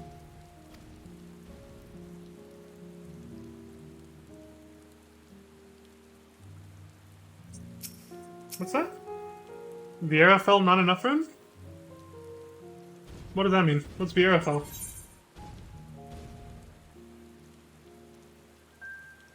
Oh. Shit, did I have a... am I bleeding? I don't think so. Let me check. Oh, Loporrits, right. I've never heard them called Vieirafell. I'm guessing that's a mix of Lalafell and Vieira.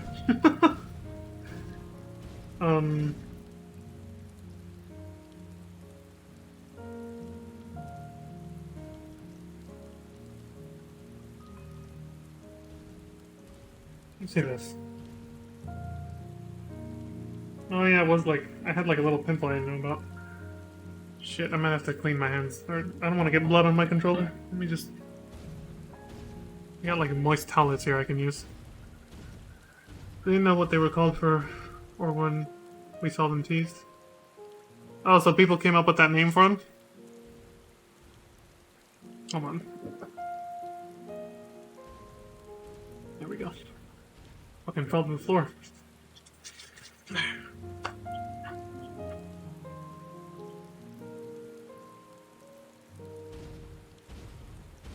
I love people's imagination. I don't... I'm like... I hear these things and I'm like, oh, really? People see... like... I like how people see things in this game. A lot of the community, you know? I just saw Loporrits and we're like, oh, cute little bunnies. But then when you told me that people relate them to Vieiras and Lalafells, I was like, oh, of course. They're gonna think that Vieiras and Lalafells were banging or something. Because they're bunnies and they're very tiny, yeah. My mind just doesn't go to the same places, so... I'm just like, what? I'm always confused, shocked and confused when I hear this thing. Forlorn glory. From what Nero has told us, time is now a luxury we can ill afford. Let us return to Camp Broken Glass, if only for the moment. The others are no doubt finishing their preparations for battle. Just like all the other role quests, I'm guessing this is going to be like a 2-hour-long endeavor, because we got like 30 minutes left on our timer.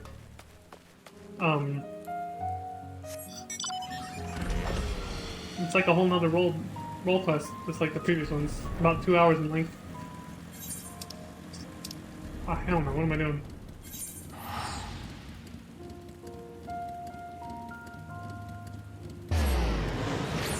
Oh, by the way, Crimson, you kind of missed it because, well, you didn't miss anything here on stream, I don't mean that, but like, that's just my way of saying you weren't there for this, but in, when I was still sitting on top of the tower for the summer event, the Moonfire Fair Festival tower, that everybody's like, mauling over trying to get on top of or whatever, you know, that jump puzzle, right? Somebody in Shout Chat made a joke, as most people do, about Lalafells, right? A lot of people beat on Lalafells, they always... There's one right there. They always, you know, make jokes at their dispense and discriminate them and yada yada. Which I always assume is in good fun, that people do that, right? And I think for the most part it actually is. There was somebody who got legitimately offended. There was somebody from... Ether, I think? Yeah, that stuff. There was somebody from Ether, one of the servers from Ether who was there in Balmung. Because remember, I climbed the tower on Balmung, right? Boy, does that sound all wrong and out of context. I climbed the tower on Balmung. Oh great, it delayed. You know what I mean. So yeah, somebody... Look how delayed that was. I pushed the button and it sat there for like a minute doing nothing. My computer's processing power sucks now. But there was somebody in Shout Chat who legitimately got upset and said, dude, he said, I fucking... Like, I have a house and everything on Ether, but I constantly leave and travel to here to Crystal or whatever, to Balmung, because I'm tired of hearing that shit. He said, I should have taken a screenshot of this. He said, I'm tired of hearing that shit. He said, I'm a max height Hrothgar, and I'm tired of people hating on little people, Lalafels, living their best lives. Leave Lalafels alone or something. He was like legitimately angry about it. Like it wasn't even a joke. He was sick and tired of people discriminating Lalafels, dude.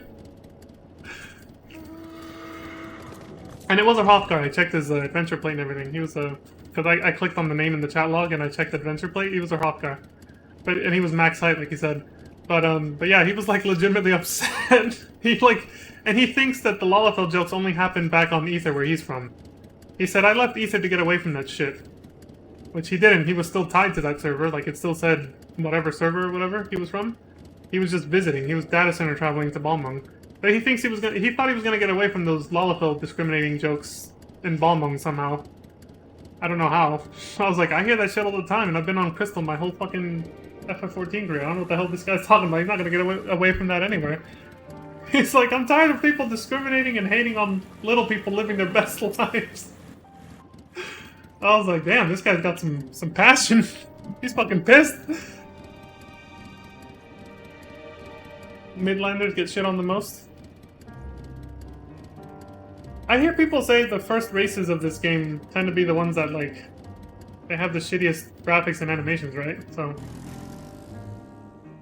it doesn't surprise me that they're like, they say that, you know? But I think also you just mean because of the fact that Midlanders are like basic humans, and this is a fantasy game, so most people are like, oh, why are you playing a fantasy game and playing a basic human, right? To play as a normal fucking human or something. To each their own. I like fantasy settings. That doesn't mean I don't want to be myself in such a setting. I don't have to try to, you know, I don't have to feel compelled to also be a fantasy creature of some kind myself to enjoy a fantasy world. There's people that complain about people not playing the same gender. Well, yeah, people complain about everything. I just thought that was pretty funny, though. That there was somebody legit mad at people making jokes at, Lalafell jokes at their expense. And he wasn't even a Lalafell himself, you know? He was just standing up for the little guys. I just thought that was pretty funny. I should hope the other's absence means all proceed to pace. Wait, do you mean that people could complain about not playing the same gender as their real-life gender or something? Or did you mean something else? That part's kind of silly. I mean, if you want to play as a female character, why not? Like, if you're a guy and you want to play as a female character, what's wrong with that? Like, even in single-player games where you can make your own character, I know people in real life who do that. They make a chick. They want eye candy. And I've actually met, like, women who play this game that prefer to play a male character for the same reason. They want eye candy. They want to have a dude that looks hot on their screen as they play the damn game. I don't want to stare at him. I've heard that before, yeah. Yeah, like, actually, I saw a Reddit post a long time ago of somebody who was, forgot which game the person... Yeah, but I've heard that exact quote from people I know of in real life, so, yeah. Playing other games where you can make your own character. But yeah, there was a Reddit post I saw where somebody said... They were talking about couples in this game. And there was a couple who said, I'm a guy who plays a female character, and my girlfriend is a girl who plays a male character.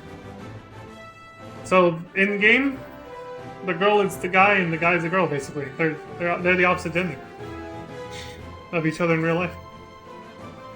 And it's not like they planned it just because, like, it's a cute couple thing for them. They just literally did it just because they both just want to play the opposite gender of what they are. It just coincided that way. And that's how they met each other, too. Good. You're here. With the recent arrival of reinforcements, our preparations are all but complete. Apologies for our lateness. It seems we're at least in time to help deliver the crushing blow. Aye, and if the fates are kind, this will be the last we see of these damnable blasphemies. Been a long time, Ian. Dylan! Commander Aldin. Lord Ian, thank you both for coming.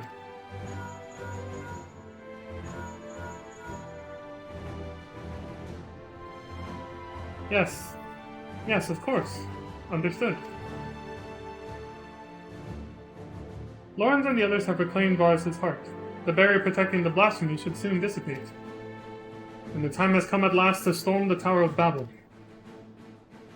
Again. Because we already did this in Endwalker MSQ. Admiral Merlviv and Lord Emmerich await our arrival at its base. We got a different group this time, though. Whole new posse. And we should be about it, eh? I suppose this is as good an opportunity as any to keep my hammer from rusting over.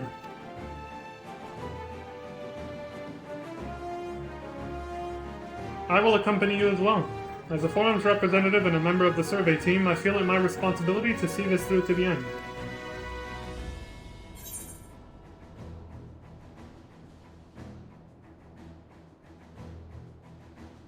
I'll tease him a little. I didn't take you for the fighting type.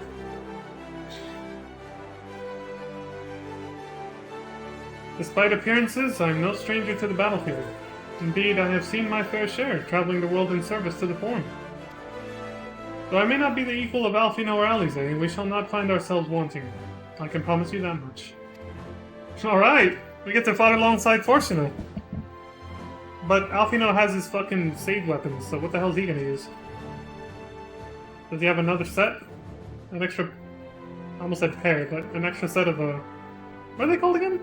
Nulets? When you have all finished your preparations, we shall reconvene at the Enkaladium. Almost said enchilada for some reason, Jesus. I did only eat a small snack, so that's probably why. I'll say, going back to that topic though, from just now though, I gotta say, and I've said this on stream before too, even though even though, like, I obviously, like, you've seen my female alts. They're wearing very revealing clothing.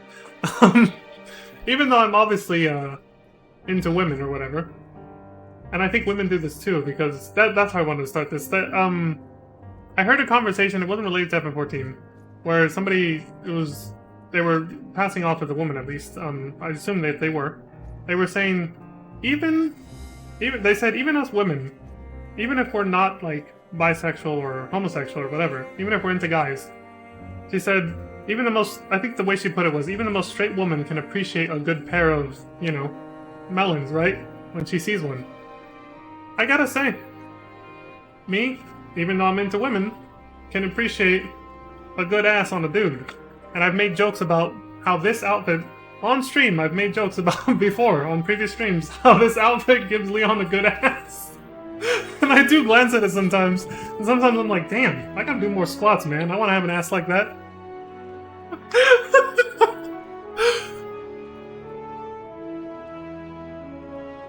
Alfino got the one, yeah, I remember that. I just didn't know if Fortuno ever got another set of Nulets after that, though. I don't know what he's gonna fight with. Girls touch girls, it's okay, but when they got, yeah, that is a double standard, unfortunately, yeah. But see, I'm not afraid to admit it, that I do sometimes check out other dudes, and I'm like, dude, this guy looks good, you know? He's suave. I'm not afraid to admit that shit. Like I just said, and I've said on previous streams, even before we touched on this topic, I've looked at Leon's ass, and I'm like, dude, that is a nice ass. I gotta hit the gym, so I can have one like that, you know? But yeah, women, I forgot if it was on Reddit, I don't even know what the fuck I was reading. That this topic came up and some girl was like, she's like, look, even the straightest woman can appreciate a good pair when they see one. A good pair of tits when they see one. Yeah. Yeah, exactly.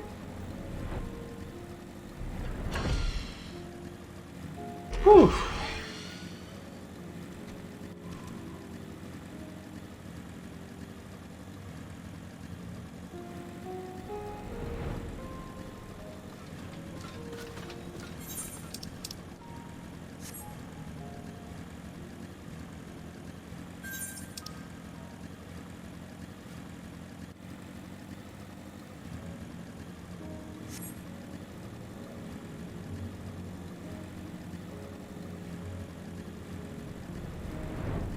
Double standards, man. Oh shit, here we go.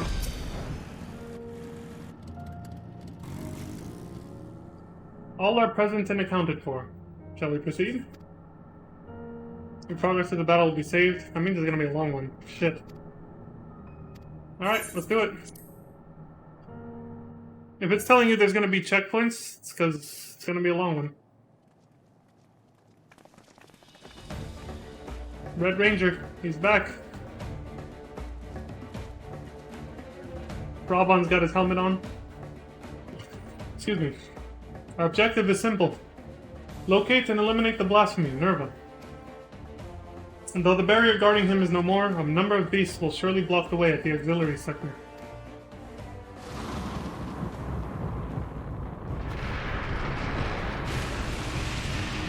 Yeah, I'm a tank, and it's not a role quest specifically for tanks, so yeah, I'll most likely be fine.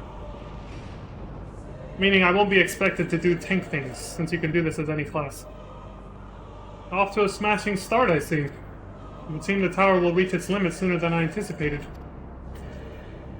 If we're to save the transporter, we must hurry and find Nerva. Now!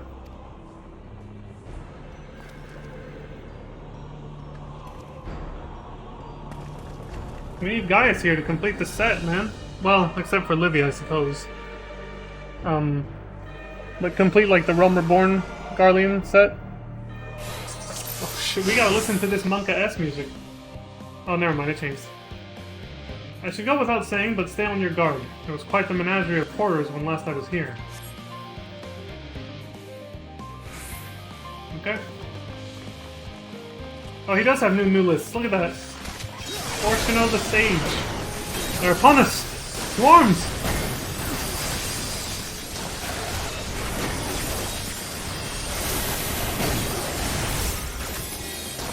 We got the This Is Tancred music over here.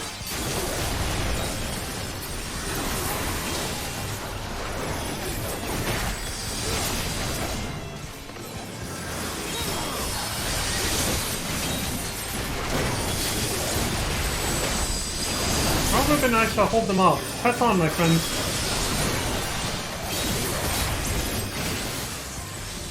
The path has been revealed. The winds favor us. Okay. Good luck, ladies. We're off. A persistent lot, aren't they?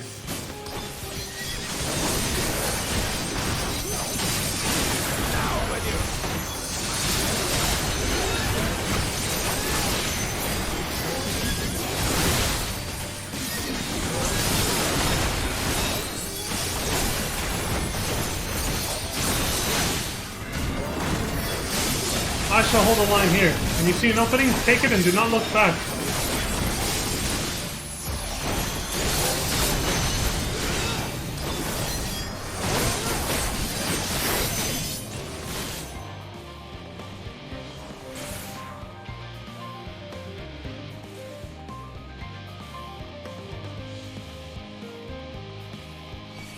Never did make things easy. Let's get this over with. Oh shit! Max background music. I already have my fucking TV all the way up. The sound effects drown out the music quite a bit though, holy shit.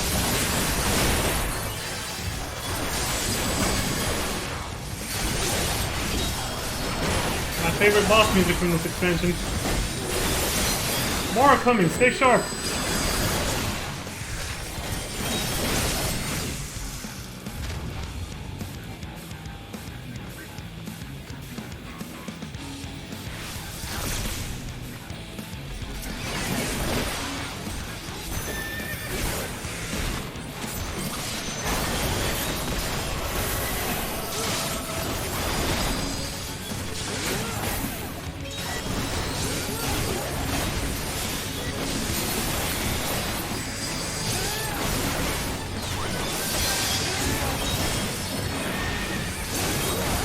There's no end to them.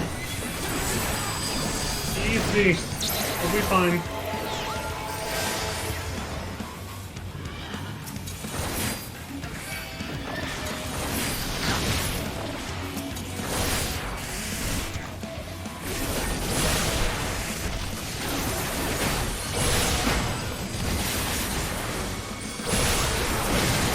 My favorite part of the song.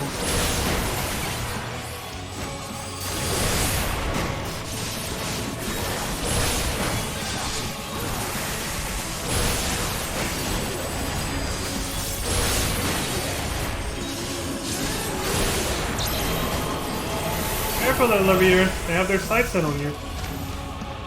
Oh shit. Oh, this is gonna hurt.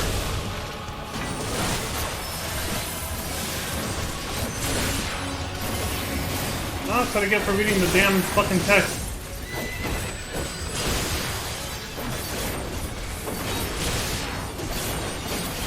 Tank privilege.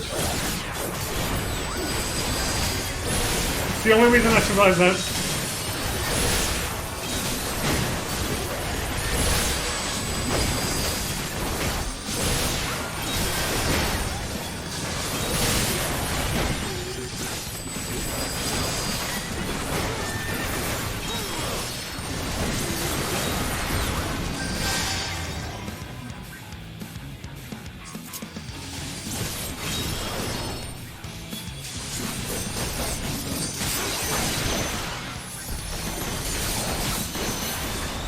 Okay.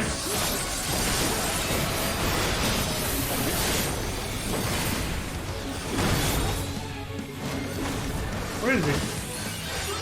Oh, he's right here.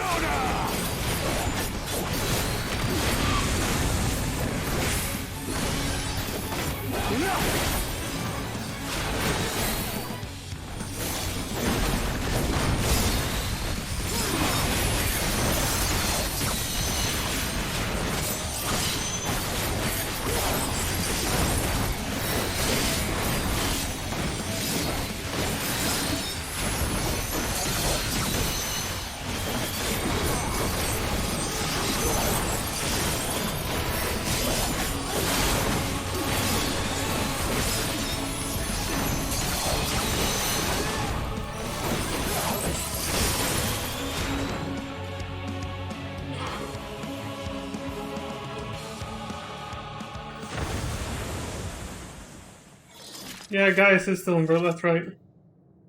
Was that the last of them? Doubt it.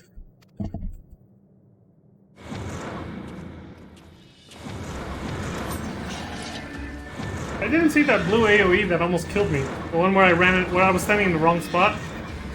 I'm used to, you know, hostile AoEs being orange, so that's why I fucked that up too and nearly got fucking killed. Of course not. We can't afford for them to impede our advance any further. Commander Alden, let us hold them here. Master Fortuno, take the others and go. Quickly! I like that same chicken man-face thing was the... It does the same thing as in that Shadowbringer dungeon, right? Where it tries to self-destruct. Understood.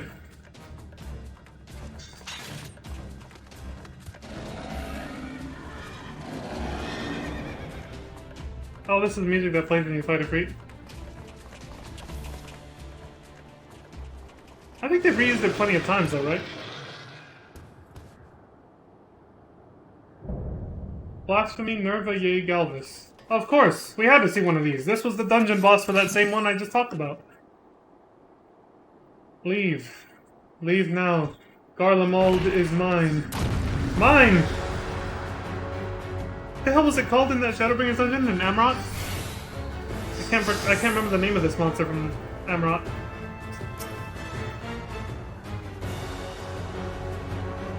Alright. This ends here, Nerva. For Garlemald, her people, and all who call this star home. Tell them. Blasphemy or no, I'll not suffer anyone who gets in my way.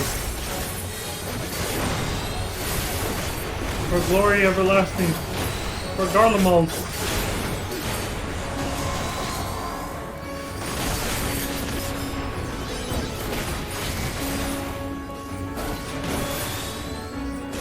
Rise, my legion.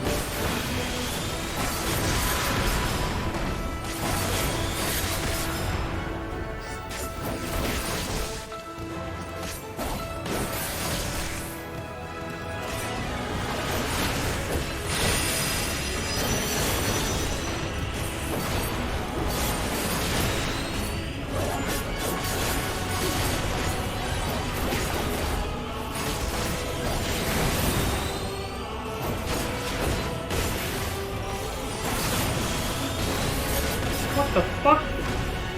Hold on, Leon.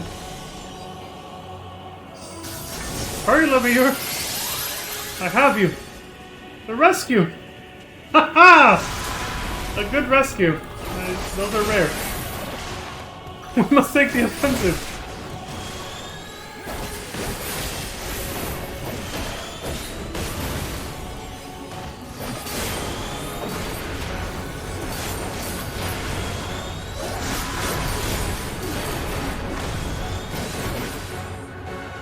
Wait.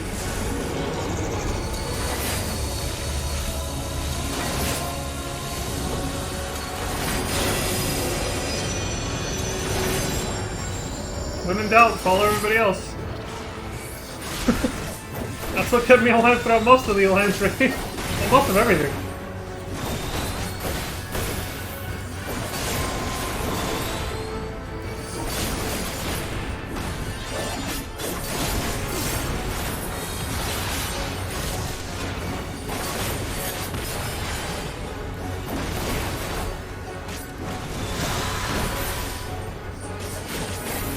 What do we do here?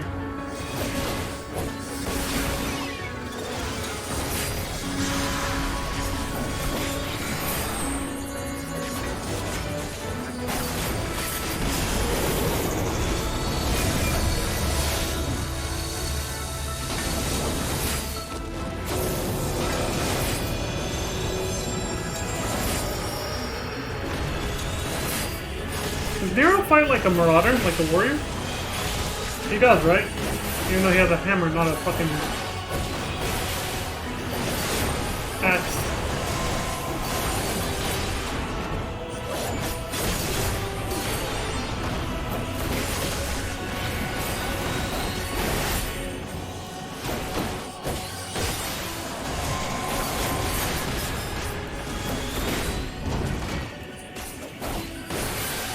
For me, my legion.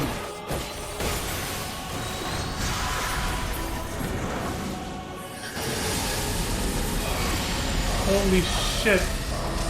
Bring them here. Leave the rest to me. I can't even see you, dude. Oh, there he is. Okay.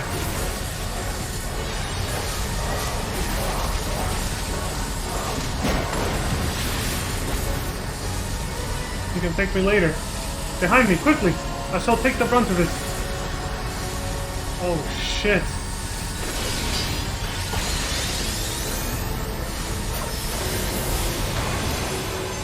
We must drive it back. GPS check.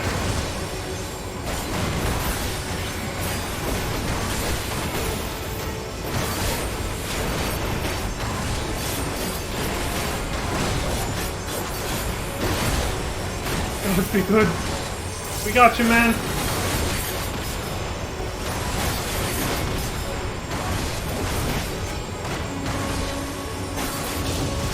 Holy shit! We've come too far to give up now. We'll take care of the rest for us, you know, you can take breaks. Let's put an end to this, shall we? You can tap out, buddy. No! Garlemald is mine! Mine! Man, he really wants it.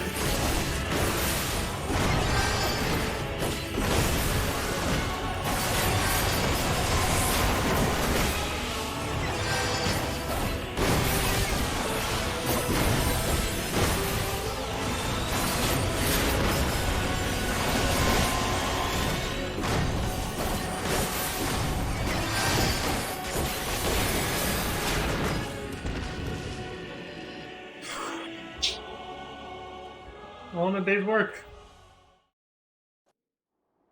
There's 2 warrior weapons that are hammers? That's cool.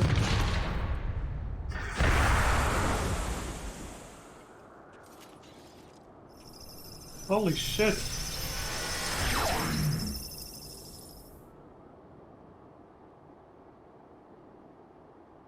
For glory everlasting indeed. Put up one hell of a fight, man. The tough motherfucker there. This is the exact same spot where we fought Anima, isn't it? Is it over? Has the danger passed? By a hair's breadth, perhaps, but yes. I'd say we've managed to avoid a fiery ruin. And we all did it together! Yeah! Our path to the moon is open once more. The duty of Charlian has ever been to chart the course of history, not to change it. Thus did we fervently hold to our policies of neutrality and non-intervention. In truth, it was all in service to our plans of exodus, to abandon this star to its ruinous fate. Harsh though it may sound, I still believe it was ultimately for the greater good. Thanks to you and your comrades, however, it was a fate that did not come to pass. Yeah, and your kids, too. They also helped immensely.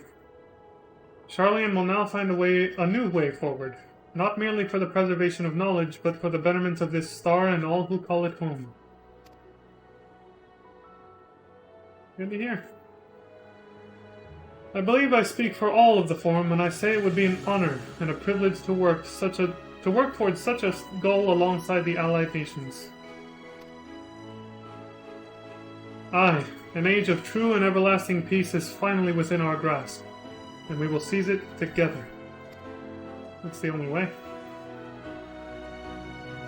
United we stand and all that.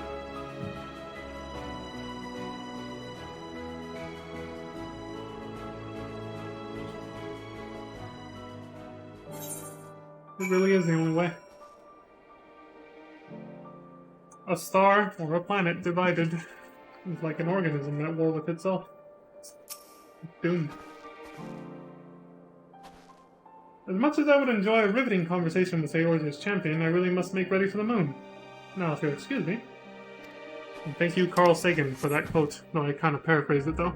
It wasn't exactly how it goes, but yeah.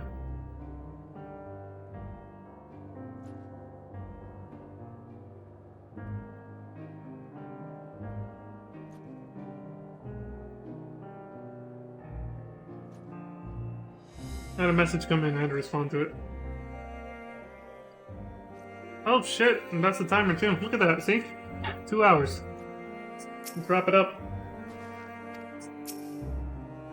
Whew. Excuse me.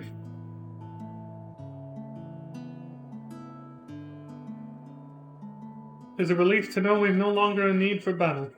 Despite my experience, I must confess I am ill-suited to it. The Allied nation leaders, meanwhile, demonstrated an aptitude for combat far and above what I might expect from diplomatic figures. That's because they've actually seen their...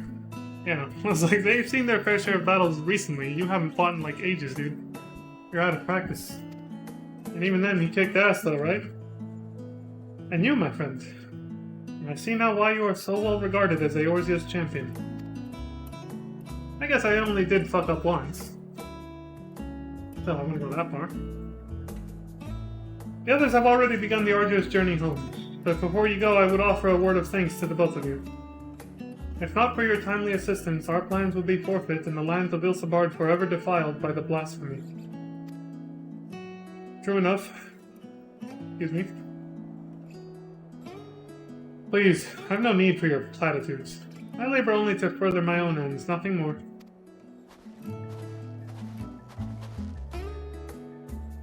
We heard the news. Thank you for everything. With Lord Nerva laid to rest, we've the peace of mind to move on without regret.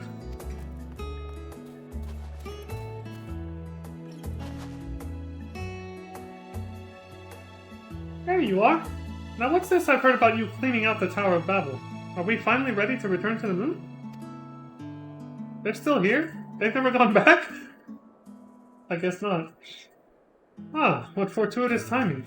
Allow me to introduce you to Livingway of the Lopperites, Moon Dweller and Overseer of the survey team. Livingway, these good people will be the moon's first residents. I trust you and the other Lopperites will take good care of them. Pleased to meet you? Residents? Oh no! Oh yes! Splendid! After many, many long years of planning and preparation, the moon is absolutely, most definitely ready to accommodate your stay. You did fix the domiciles, right? Oh, we did that dungeon Smiler's Ton. I like to call it Smiler's Ton.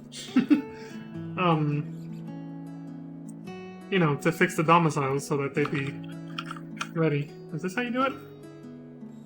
I forgot the goddamn shortcut again. I have it right here.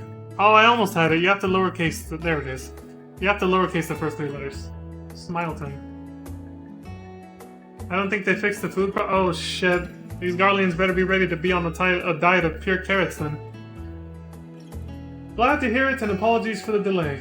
I must first confer with Lawrence and see to our final preparations, but your residence-to-be and the survey team shall be along ere long.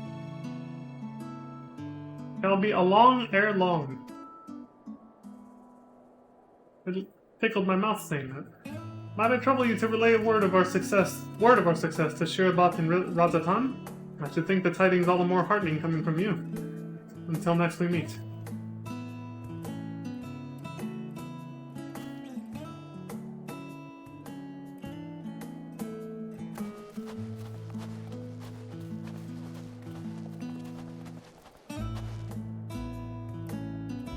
But wait! You're not leaving for the moon without me! He's like, this whole thing was my idea, motherfuckers!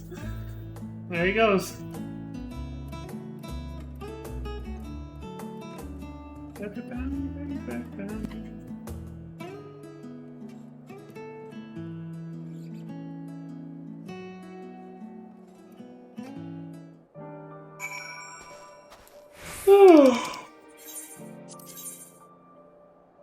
All full and ends well.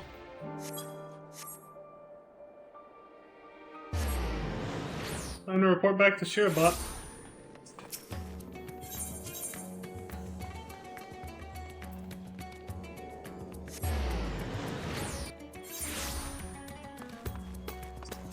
Well, if Puddingway goes back, he probably learned some shit from the last stand in Charlian, so...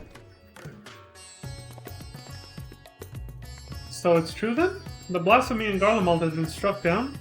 They were right to call in your teams. And with no other outstanding reports of blasphemy sightings, I dare say you've slain the last of them. Perhaps now we can finally start to put the final days behind us, strange though that may sound. That is a very strange way, yeah. It's supposed... Imagine saying that, we can put the end of the world behind us. Even though it never ended. So is it right to still call them the final days at this point? On behalf of my fellow delegates in the Radiant Host, I extend to you our humblest thanks. I hope when next I call on you, it will be under more fortuitous circumstances. Story of my life. That's what everybody says. The sum of our parts. Ah, the mighty hero returns! You can almost hear the world taking a collective sigh of relief with the blasphemies defeated. Still excuse for us to rest on our laurels. We will remain diligent in our search for potential threats, and if any should arise, I hope we'll be able to call on you once more. New title? Oh yeah, you always get a new title with every achievement, right?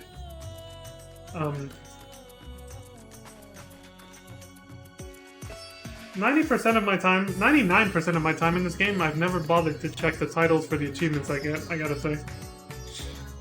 I've never given a shit. The first time I ever gave a fuck about a title, and the first time I ever equipped a single title, was Z. When I grinded for the relic weapon. the Realm Reborn one. And I only put it on because I actually like it. I like the simplicity of it, you know? Oh yeah, you have to wear that title and do PvP matches with the title on, yeah. Oof. Yeah, the first title I ever equipped was that one. It's still the only one I have on.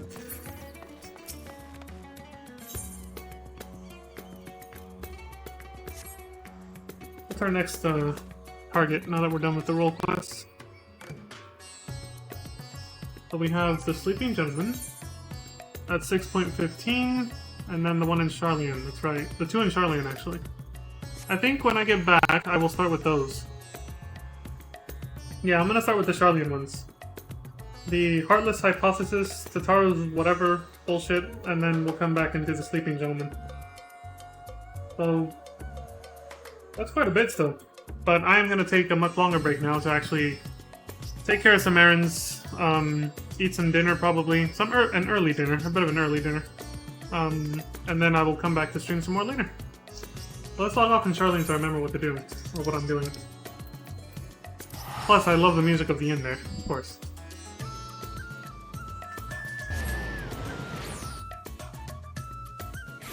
Good shit.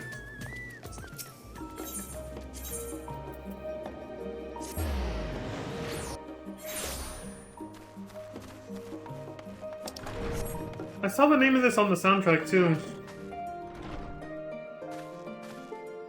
Something about dreaming about a better days or something? Dreaming of better days, I think it's called, something like that. And then it said in parentheses Endwalker version, because the original song is obviously by Nobuo Uematsu for Final Fantasy V. I gotta look it up again.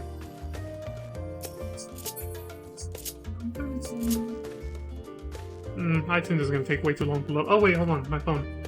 I can probably find it right here.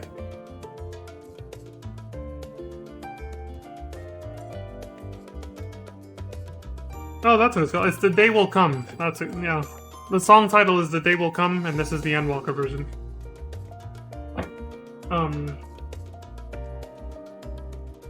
Yeah, obviously the original version, the vibe of it is sorrowful, because it's the semi-tragic little story of Reina and her father and all that stuff from FF5.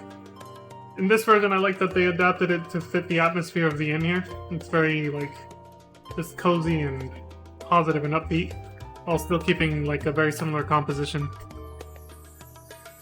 I don't get tired of it. It's such a nice little theme to listen to. Anyway. Dude, bullshit. Hey, fuck you, Jacob. You don't know me. I'm telling the truth, I swear. But, yeah, so I'm gonna take a bit of a longer break, and then I'll be back later. Yeah, I'll be back a little bit later. I've streamed for 6 hours. That's a pretty good clip. So I think the other quests we have left will probably take another 4 to 6 hours, probably. I don't expect them to be short quest lines.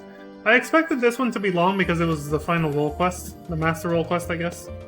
So I could be wrong. Maybe the other quest lines are a little shorter, but I doubt it. They're probably pretty lengthy. So we might still not get done today. But that's for later. So for now, I'm done. So as always, please take care of yourselves. Look after each other. Stay safe out there, folks. And as always, thank you very much for watching.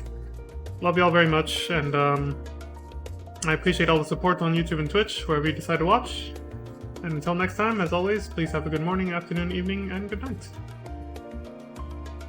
Whew, I'm all talked out, bro.